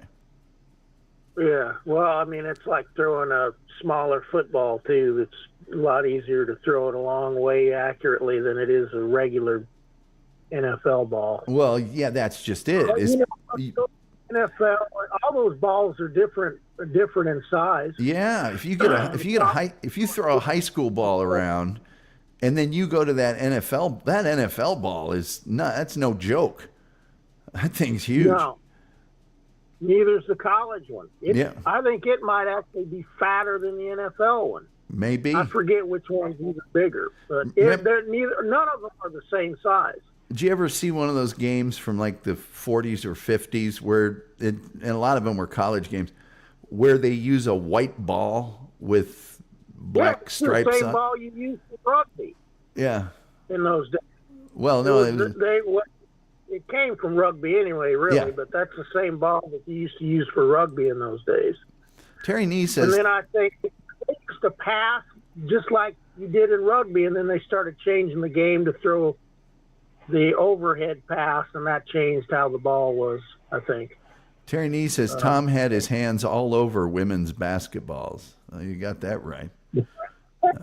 I remember some chick at Ball State was on the basketball team. She was like 6'1", and she just kept just approaching me all the time. And I was like, no, you're giant. She was in good shape and everything, but I was like, no thanks. Dupadoo says, Terry Nee, fair enough. Yes, weak upper arm strength now, but not back then.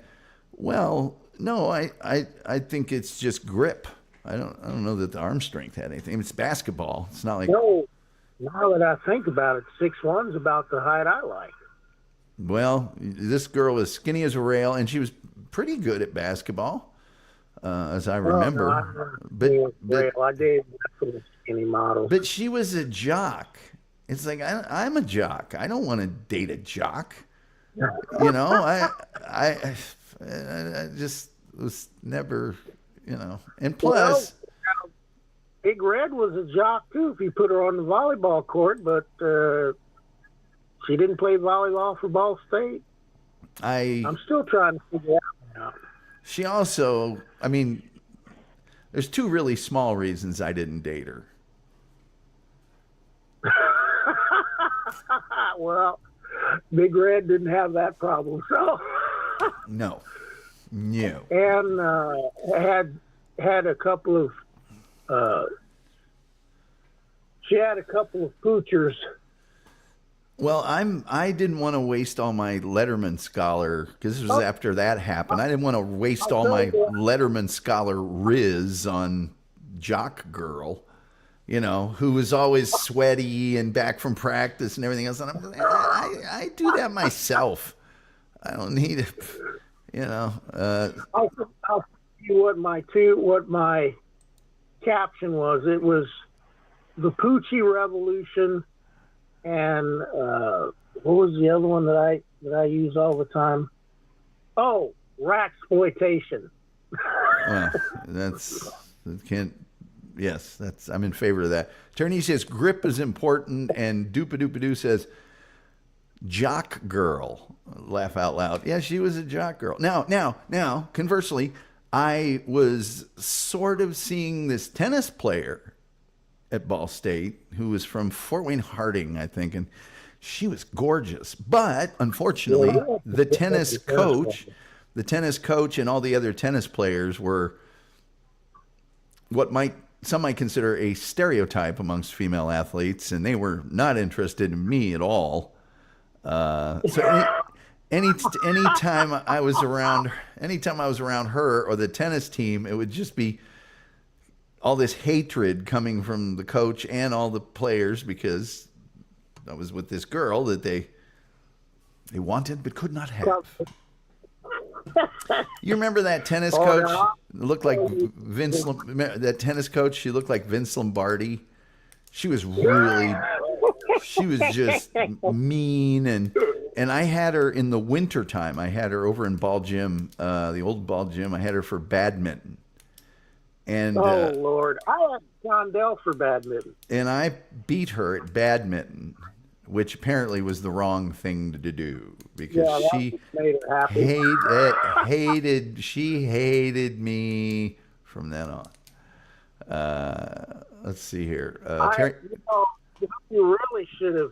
I will tell you this: we had the best looking gymnasts in the world. We did have some really great looking gymnasts. They were on par with DePaul's swim team. They were that good. They were terrible at gymnastics, except for one was like an all round. Well, she was incredible. But a bunch of them, but we didn't care. Terry Nee said it may have just been my disposition. Just saying. That's true too. Dupa says tennis players. I thought it was the softball team. I didn't hang. The softball team was a bunch of ogres. The field hockey team at least had a Oh, few good-looking girls on it. The track team had a few girls looking on it, but the softball team, oh no, it was ogres. yeah, Our that school. was a complete loss there. Yeah, We took an L on that one. Doopa-doo says, laughing at Terry. And actually, when I got to Ball State, and of course, when you got to Ball State, we had a women's badminton team, and we had all those not exchange students, but they were all from Canada that we recruited in because they seriously play badminton up there. And that was one of the sports that was let go in the Great Purge. Thanks, Title IX. In the winter of 82, I believe it was. Lots of sports got done away with that shouldn't have. But yeah, the women's softball team was just ogres. Just terrible. Eesh. Well, I dated, you weren't even in school yet. I was a freshman, and I dated a gymnast from Fort Wayne that was awesome. Yeah. She had some interesting attributes that were, let's say, quite plump and, well, let's just leave it at that. Yeah, let's just kind of, yeah. Who do you see? If you can tell me in just 60 seconds or so, who do you see making it to the Super Bowl? You've had 12 weeks now. I know you don't watch it like you used to, but Well, the Chiefs are going to be back there again. okay. And possibly it's either going to be Detroit or, from the way it's been looking, Buffalo. Let's see. Well, Detroit is NFC and Buffalo's AFC, so it can't be Right. Buffalo if the Chiefs are there. Well, Dupa says Eagles. I don't think it's pronounced Detroit, is it? Detroit. I thought it was Detroit. Well, okay, it's either Detroit or Detroit. That's where I heard both. That's where you got shot, isn't it? Detroit? Yeah. Yeah. On the railroad tracks? Yes. Dupa thinks Detroit's going to make it. Hey, train. Hey, Detroit's got that feel about them that Philly had a few years ago. I guess it's been 5 or 6 years ago, but they just keep pulling things out. You think they're not going to be able to, and then they do. They just seem like they got some. And I kind of want Detroit to win just because they haven't won in so long. And Dan Campbell was on the Cowboys here and he appeared weekly on one of the radio stations, and he was hilarious. So I kind of like Dan Campbell, too. He's a real player's coach, it seems like to me. Yeah, they kind of carry his attitude too. It'd be nice for that city to have something. They've started trying to turn that city around. A lot of those abandoned homes are being bought, and they're trying to rebuild them or tear them down and put something else in there.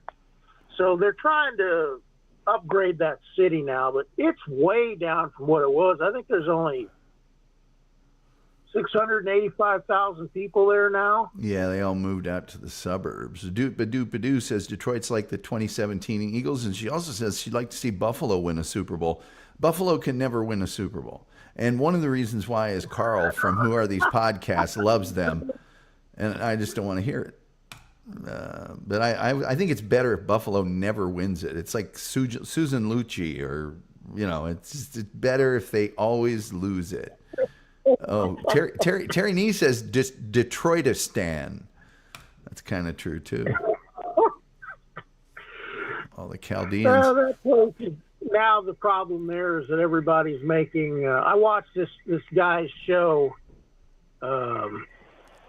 Where he travels all over the country to these cities and films, the good parts and the bad parts, and sometimes he interviews people. and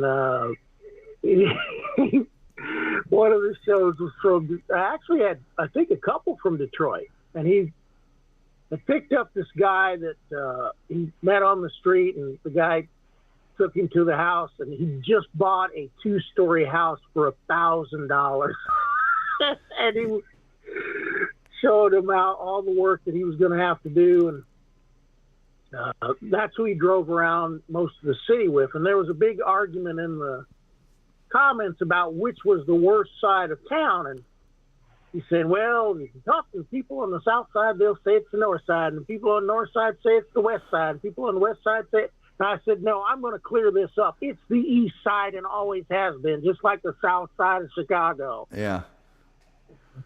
Yes. My grandfather lived on the worst street in town where all night long, all you heard was gunshots going off, and the cops were afraid to come down there. And there was, I'm still trying to figure out where this guy found a store that he could rob. Because when you went into the stores, you had plexiglass like a foot thick all the way around all the merchandise and the cashier. And you would walk up and you'd point to what you wanted, and then they would put it in a slot. In a drawer. Slide it out. Yeah, you slid the money in, and they slid your merchandise out with the receipt. But he managed to find some place open, was in a shootout with the cops, got shot, and my grandfather had gotten his house, which was a duplex. There was two units that were 2 stories high and then basement. From his brother-in-law for $1. And so that guy tears down the street. He gets shot and hits the tenant's side, which is these 2 twins that live there. So he hits the twin side and destroys part of the porch and gets out and takes off running. My brother runs there and says, Kim, wake up. There's a guy that just hit the house, blah, blah, blah. And I said, yeah, that's wonderful. And rolled back over and went back to sleep. Good times. Well, anyway. Nothing like a house with no doors or windows on it in the wintertime with people going in and out as a trap house, basically. No, nothing. Right across the street. especially in Detroit. It's always nice and warm there in the winter.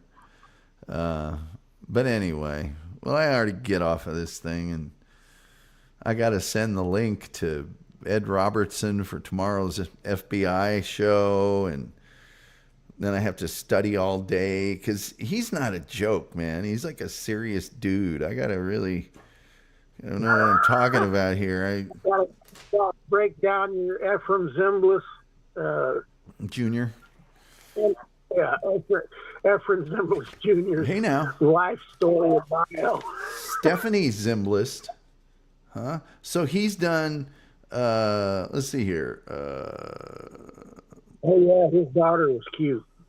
Let's see, we got 45 Years of the Rockford Files, Maverick, Legend of the West, The Ethics of Star Trek, and The Fugitive. Maverick is the Legend of the West. And The Fugitive Revisited. The Fugitive Revisited. I did have a Jim Rockford car, you know. I know. And I also know that Ed Robertson knew James Garner and was on good terms with him. And not everybody was. And The Fugitive, I have the box set of The Fugitive. That's one of the best TV shows ever. But little did I know that I would be prominently featured in the introduction, right up front and everything. And I don't remember anything about this conversation. Dupa Dupa Doo has given us $5. Thank you so much, Dupa. Thanks for the last Tom Wolf and Terry. I appreciate it. Well, we appreciate you. And again, thank you very much. Maybe I ought to quit while we're ahead. I wish you would call in. Well, everybody does, and she will maybe one day, but let's not put any pressure. We don't want to put any pressure. We don't want to put any pressure on any of our consistent people. God knows we can't afford to drive one of them away. It's I got to get this show jacked up here. I got to get it cranked up and start to, really get serious about this. And you're going to have to use multiple horrible platforms too. Well, I do. This is on Facebook and it's on Twitter, but also all the market research we've done suggests that really the thing that's holding the show back is me. So other than finding a replacement, there was no need for that dupe. I met the goal at the beginning. See, this is his evil plan. He meets the goal right away with $1, and then he can needle away at you. Then he can tell people, no, you fool, you shouldn't be donating. I already met the goal. She's like, I know you did, Terry. Thank you. She gets it. Anyway, man, thanks for being on. We got to do a whole nother show sometime. We could do a member show, but I feel like that's. I've almost got I've got everything off of my work table that's next to the computer. I might actually be able to get to my computer now. Well, wouldn't that be perv? That would be perv. And then also, we could do a member show. I kind of like to do things for the members, like I did that Pearl Harbor show, but really, we could just do a show. I don't know that any of the members are going to go, hey, now, you did an extra show that wasn't just for us. The 4 to 7 people that will watch it probably wouldn't be that upset. The huge demographic. The huge demographic of the 860 people that are members. Well, no, those are subscribers. Anyway, it doesn't matter. We'll get this thing cranked up somehow.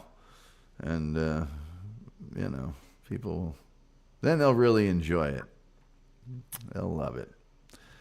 But I thank you for calling in. I know you're a very busy man with lots of movies to watch. And how's your arm doing and all that?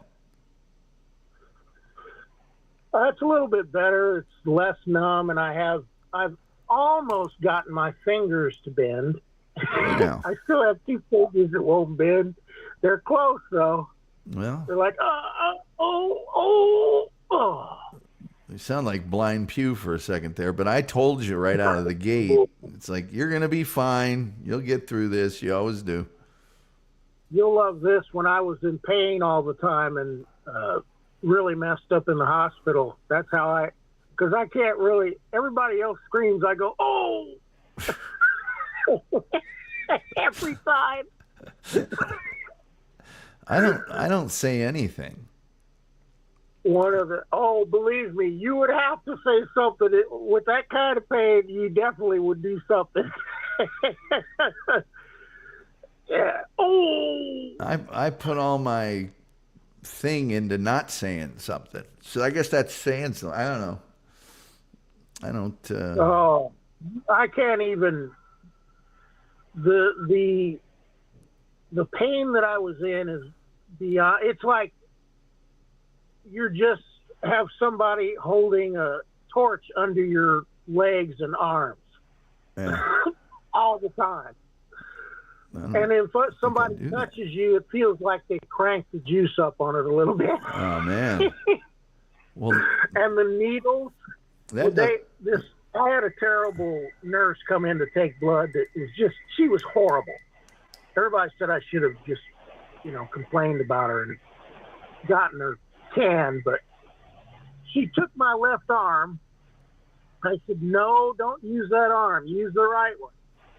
She stuck that needle in my left arm, and it felt like somebody jabbed a K-bar in it.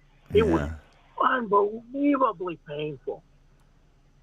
Man, you might as well just given me a spinal tap with no epidural, number, no kind of anything, no painkiller at all. Oh, gosh. So they put a They put a pink thing on my arm that said, "Do not use." Well, Doopa says a regular show over the weekend would be great. Well, maybe we'll do that. Terry Nee says, I knew I was old when I started making grunts, bending down to tie my shoes or Velcro my shoes. Doopa's laughing at Velcro. She's saying it's underrated. So that's the good one. Terry says that the Velcro is liberating. So, well, here. Oh yeah. here- Oh, but now there's slide-ins where you just slide your supposedly. Yes. Well, here's something that I've adopted over the last few years. Socks and then pants, but I don't zip the pants up before I put my shoes on. I leave those undone so that I can actually make it. Although lately here, and thank you, viewers, for noticing how much weight that I've lost over the last 3 months or so. But lately, I don't have to worry about it. I've lost a bunch of weight. I like wearing my Merrill, supposedly enforcer boots, but they're hiking boots. They zip up. They have that zip that's on the sides of them. Yes. So you could lace them up and then do that, and it Velcros shut. You zip it up and then Velcro it to tighten it up. And I had those zipped all the way down with the Velcro open, and I never laced my boots up. Naturally, my feet are big enough that I can get away with that. But that's how I solved that problem initially. Terry Nee. Now I'm able to actually tie my shoes and my boots, which is I kind of thought I would never get to that level again. But Terry Nee says we thought you were just using a filter. No, I'm actually. Dupa says your beautiful collar is distracting. Well, I can solve that. Take it out of Ming the Merciless mode. It's cold here. I got to wear all my fleeces and stuff this week. But anyway, I'm going to get out of here. Ball State stuff, and they don't have any. They've only got one type of baseball jersey, and it looks like crap. Yes. What the heck is wrong with that? All of their stuff. I mean, not all of it, but a lot of it is crap. Hey, by the way, I got my yearly season's greetings email from Skeletor. I mean, President Mearns or whatever his name is. Yeah, I got that today. Cold, Texas. What's the temperature? Well, it was 38 or 36 or something this morning. Now it's probably 58 or something, but it was really cold this morning. Yeah, President Skeletor got me that. Let me see here. I forget what it says. It's stupid. It's the same damn thing every day. Now, I do get a birthday video every year. And for the first few years, the birthday videos were really great. And now they suck. They're like really bad. And I almost want to call the Department of Media now, is what they call it, and say, look, if you want me to take that over, the kids just don't seem to be getting it. Let me see here. Some yard ape wanted to connect with me earlier today. Where is the thing? Oh, here it is. President Mearns. I don't even know how to pronounce his damn name. Dear Tom, with the holiday season fast approaching, I want to share my gratitude for the hard work and dedication of our faculty, staff, and students, and for the generosity of our graduates and benefactors. Why do I care? Share it with them. This year, I also want to express my appreciation to Emran Seclair, one of our talented students majoring in animation, who created the festive animation of beneficence below. You can learn more about our collaboration and download a coloring page of her design by visiting the Ball State University blog. And I'm just going to put on screen, look at the face on beneficence. It looks like Van Johnson. It does not. Look at the beak on that. It's absolutely terrible. I should have got things before I left. I should have done something to beneficence before I left. Jennifer and I wish you joy and peace. Geoff. He's one of those Jeffs that's got the G off. I can't stand this guy. I never have liked him, but whatever. Oh, my word. 58 is adorable. Terry and he says 20s tonight. Hey, man, I grew up in Indiana. The Wolf will attest. The Wolf, I think, knows that I was in the field sports building at Ball State when it collapsed from the weight of the snow. You know what I should have done? I should have pulled that thing out of the ground and then, like, buried it in a yard somewhere. Well, that was the least frightening building collapse of all time. We're in there and we're practicing, and you remember the old field sport building. It had all that. It was just like packed down dirt, kind of, and there was a tracker on the outside. And the inside, there were sports going on. I think the baseball team was at the other end, and they were doing pitching. They had all those nets up, and we're just scrimmaging. And all of a sudden, all that asbestos or whatever that stuff was on the inside, I don't think it was sound insulation. I think it was just, but it's some sort of foam stuff that they put up there. It was like a tin can, ladies and gentlemen, half a tin can. It was giant, though. And so too much snow got on the top of it, and we're playing, and all of a sudden, little chunks of that insulation or whatever it was started falling down on us, and we're like, what's going on? And we look up, and it's not even coming. You couldn't even tell it was coming down at first, but it's happening so slowly, and everybody's like, get out, it's collapsing. And we're all just like, we can just walk. It's going to take like a half an hour at this rate. But everybody made it out to be. But when you see the footage of it and pictures of it, yeah, it really did collapse eventually. But yeah, we were in there. It was a hell of a good time. And then they built then they built a new one, and it was spectacular. It was really nice. But the old one was terrible. You'd go home, and you'd have so much dust from all that whatever surface that was. It was dirt something, and there would be so much of the dust in the air from all the running and stuff, and you'd be sweating that you get home and your hair was kind of like crunchy. It was awful. This is the worst thing ever. I think I forget what I had in that building. I had something in there when I was a freshman. I think they did some track stuff in there or something. I don't know. Maybe it was running classes. I had something crazy like that with Coach Allen, who was one of those nuts. Oh, you're sick. Well, you need to run 7 miles. One of those dudes. Yeah, running cures all sicknesses, including a broken leg. That guy. Yeah. He was one of those guys. What do you mean you're sick? Why do you need to run 10 miles right now? Terry Nees, like, imagine what you breathed in. That's for sure. The other thing was the head football coach when I got there was also the AD. That was your buddy Dwight, and I remember, like, the very first time I got, it's right when I got to school, not even school hadn't even started, and so I showed up because we showed up a week before everybody else, and I was like, "What's a week gonna do for this soccer team? Not a damn thing." You know, maybe show us where they pump the balls up or something. This team, nah. Everybody's about as good as they're going to get. And our coach was the coach of the women's tennis team, who just happened to be from another country. So they said, well, no, that was, that's McManaman quit. So I go over there because I had to turn in, like, my physical or something for the NCAA or some requirement. I went in there. He's the only one in there.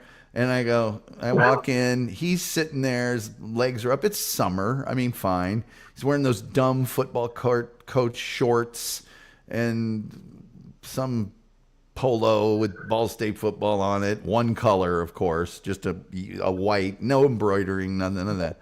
And I walked in, and he's like, I'm looking around, hello. He's like, yeah, can I help you? I went, yeah, I'm here to turn in my physical. For what? For the NCAA, for the athletic department. They asked me to do it, so here it is. What do you want me to do about it? And I went, I don't know. The coach said I had to have this to the athletic department. I'm bringing it here to drop it off. He's like, I don't deal with any of that. And I went, clearly. Then he laughed, and I laughed.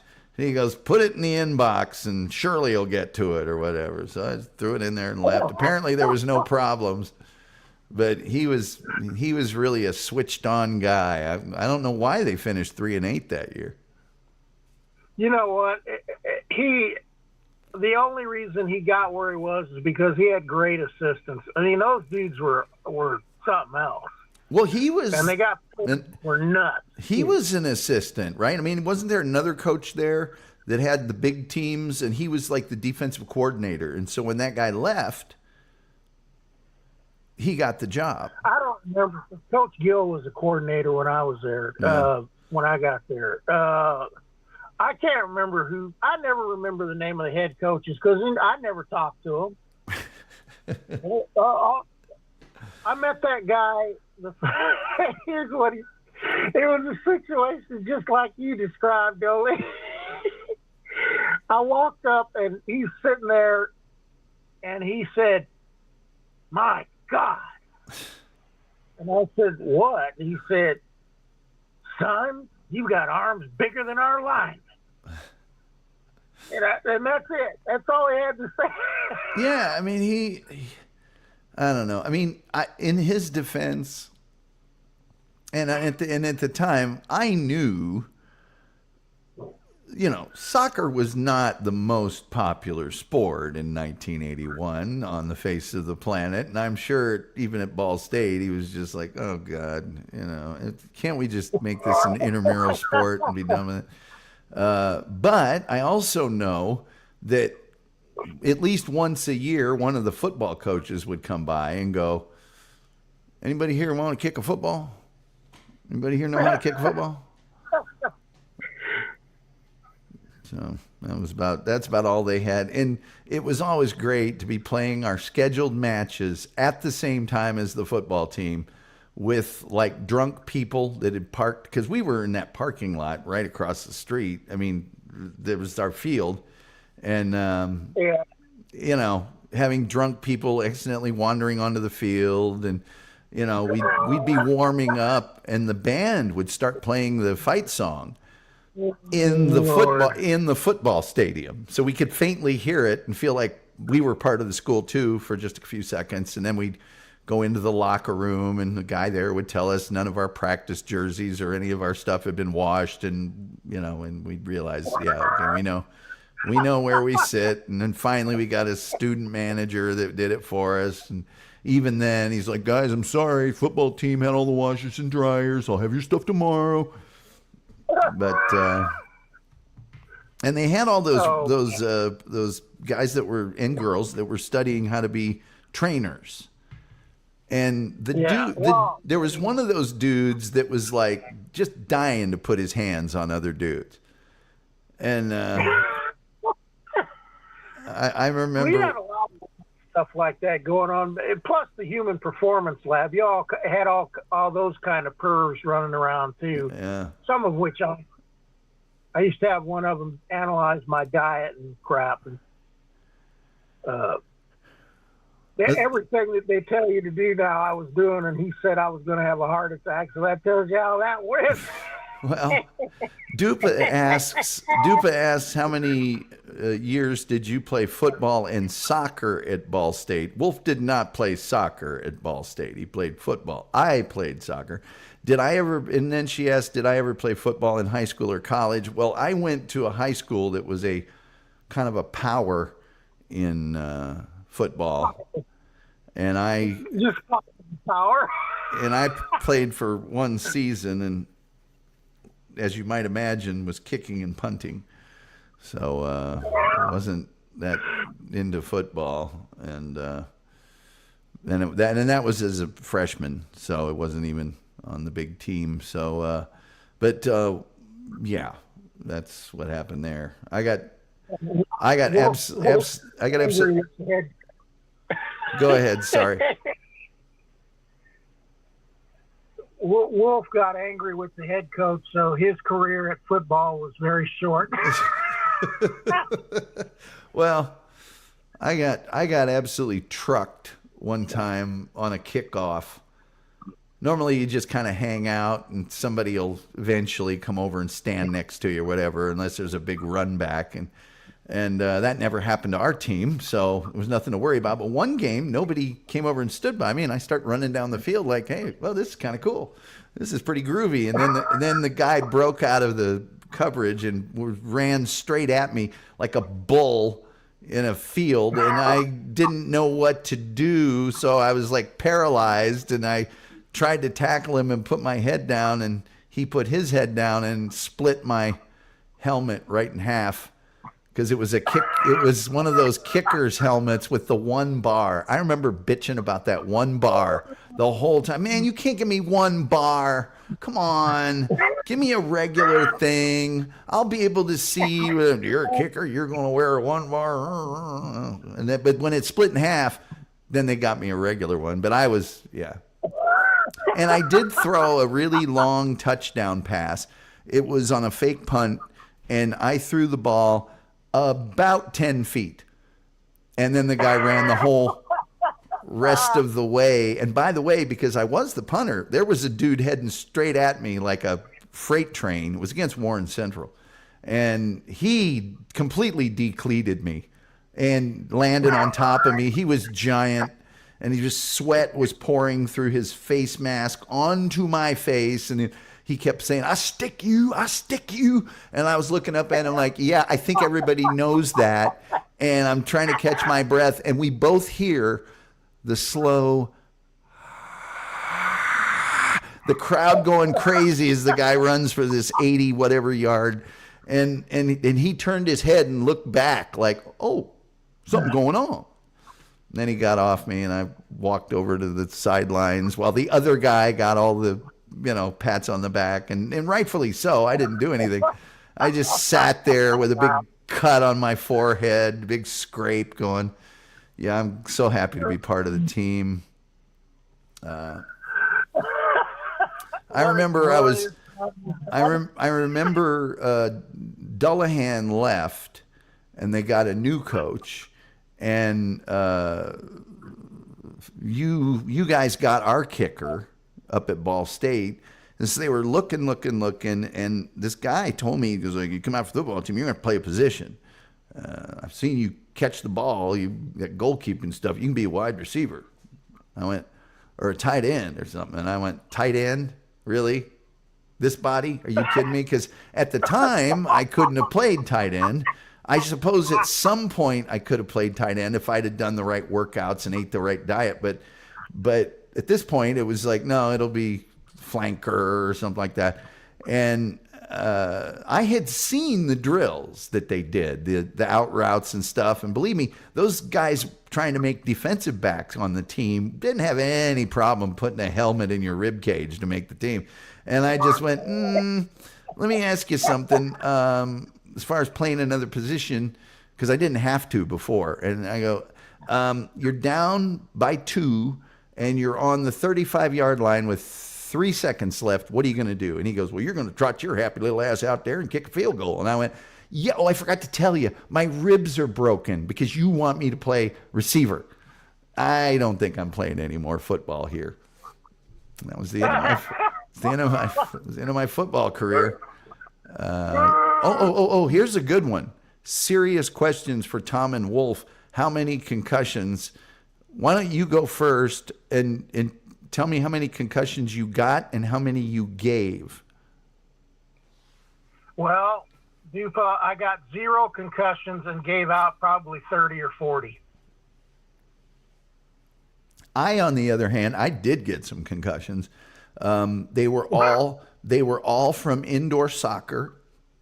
At the I broke 5 helmets of the other people. Yes, a lot of destruction in the path of the wake of the wolf. So I got, I'd say 4 or 5. Well, actually, 1 was from being kicked in the head when I was on the ground. That was in high school. Nothing in college. Then beyond college, indoor at the very high level, and they were all caused by the ball. None of them were from somebody hitting me or anything like that. It's just when you dive in front of a ball that's going to be traveling 70 or 80 miles an hour and it nails you. And some of them were mild, and I hardly, didn't really do much to me. Some of them, I don't really remember very clearly what happened in the game after that. I have no sort of recollection of, a period of time until after the game, and then I kind of started remembering, but haven't had any since then. As far as giving them, well, let's just say my first home game at Ball State is probably a good example of. I would, if somebody did something like spit on me during the game, they were going to get one, and they got one. So I can't calculate that amount, especially indoor. More than one, that's for sure. Let's see here. Indoor soccer is rough. It's not for sissies. I mean, you got the boards to deal with, and then the ball's never really out of play, and a lot of one-on-ones, breakaways, things like that. So if you're a goalkeeper, it's physical. It's an outdoor. It's kind of physical, but you don't have nearly as much to do. It's a bigger area. There's more players. The ball's way higher in the air most of the time, things like that. But indoor is you got a lot of plates spinning. But yeah, never really by a person. And I got kicked a lot, by the way. I got kicked quite a bit. That's when they know they got you, when you're on the ground. But then there's way much more time that they're at a disadvantage, and then you plant them. Indoor here is AstroTurf on cement. That's the way it was when I played, but I've been to a lot of indoor facilities since, and after about 1990, the early 90s, they got really much better. But for a long time there, it was like indoor-outdoor carpet on cement. It was awful.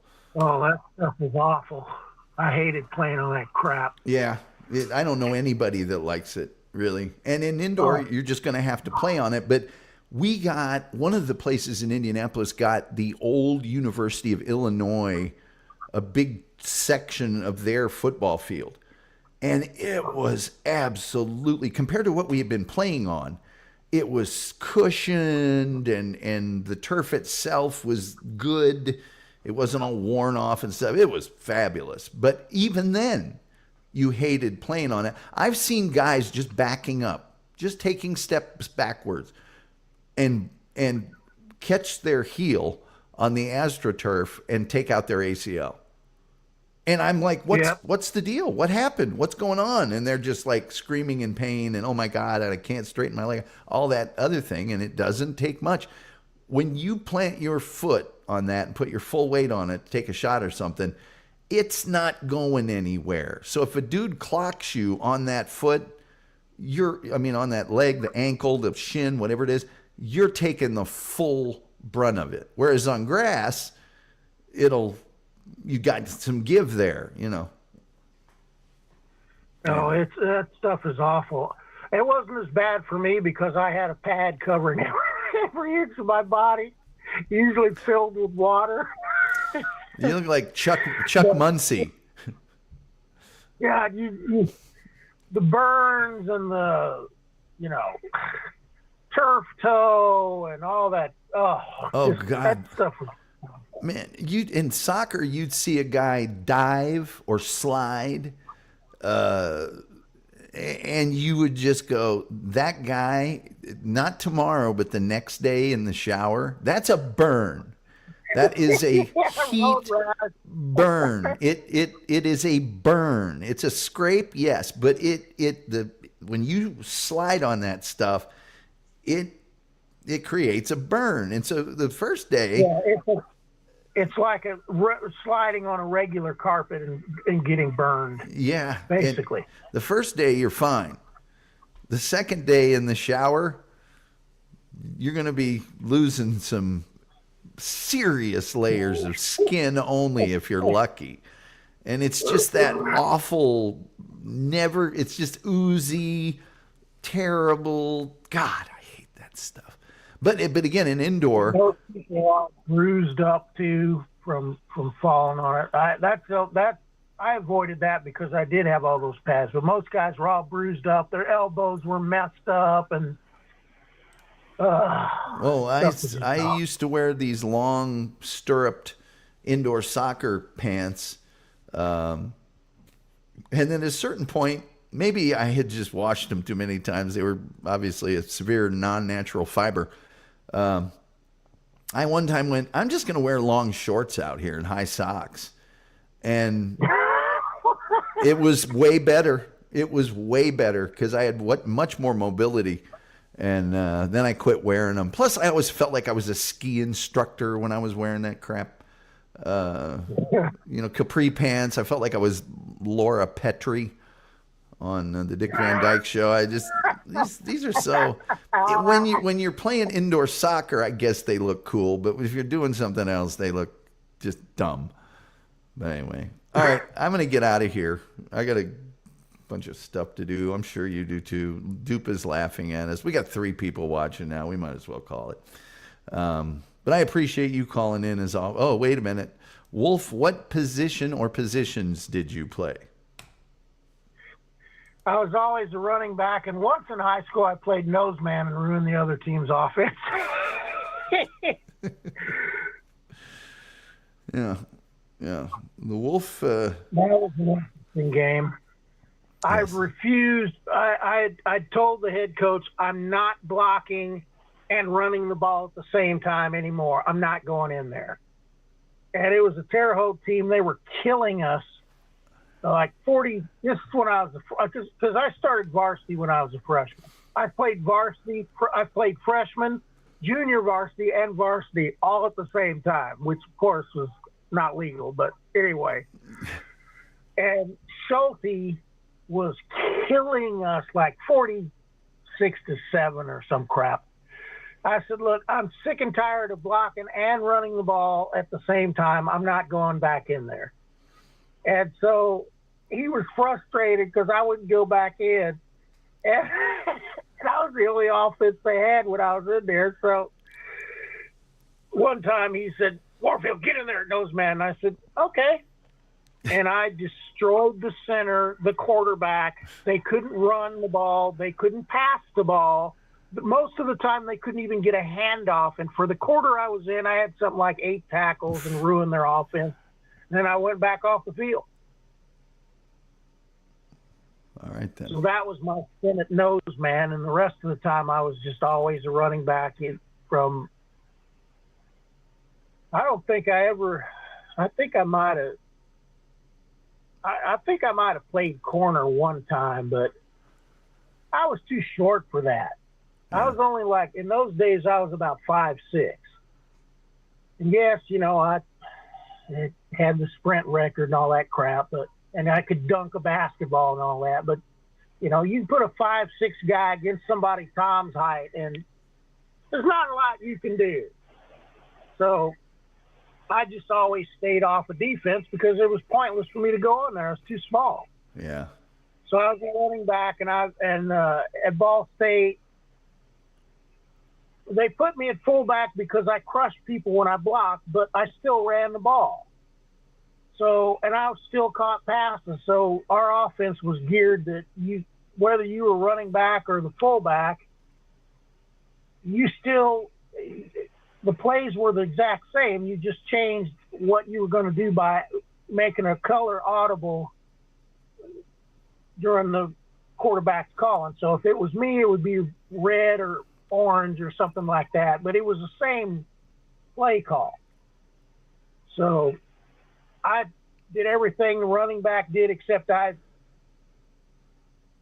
blocked better than the lineman we had. That was one of the beefs I had with the head coach. Once again, I was sick and tired of blocking and running the ball at the same time. Fitz was trying to get me to transfer to Purdue because he said, we could block for you, I promise you. And I said, no, you got economics. I don't want a degree in economics. So I stayed at Ball State, and I told the coach to take a flying leap. Well, we've talked about it before. Purdue's, their campus is kind of a dump. Everything It looks... was then. Now it's better. Oh, well, it'd have to be. Their training facility is better. It's all been upgraded. Hey, man. Now it looks like a regular nice. The kids from Purdue and IU used to come to Carmel's weight room instead of using theirs. Well, I'll tell you, when we came back from, where the heck were we? See you, Dupa. Thank you for hanging out with us. She's saying, "Oh my God, it's 10:30." Anyway, I got to get out of here. I got a bunch of crap to do here tonight. But thanks for coming in, and we'll arrange a show where we can just sit and do this the whole time. Goodbye, Daddy. Goodbye. See you later. That's the wolf. Oh, man. It's no secret. The wolf and I, when I lived in Utah, we used to talk for 8, 10, 12 hours and get up and do the same thing the next day. So, anyway. All right, guys. We're going to get out of here. Tomorrow night, Ed Robertson, the great Ed Robertson, will be with us, and he'll talk to us about his new book, The FBI Dossier with Bill Sullivan.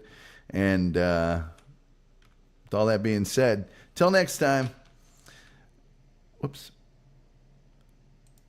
We'll see you next time.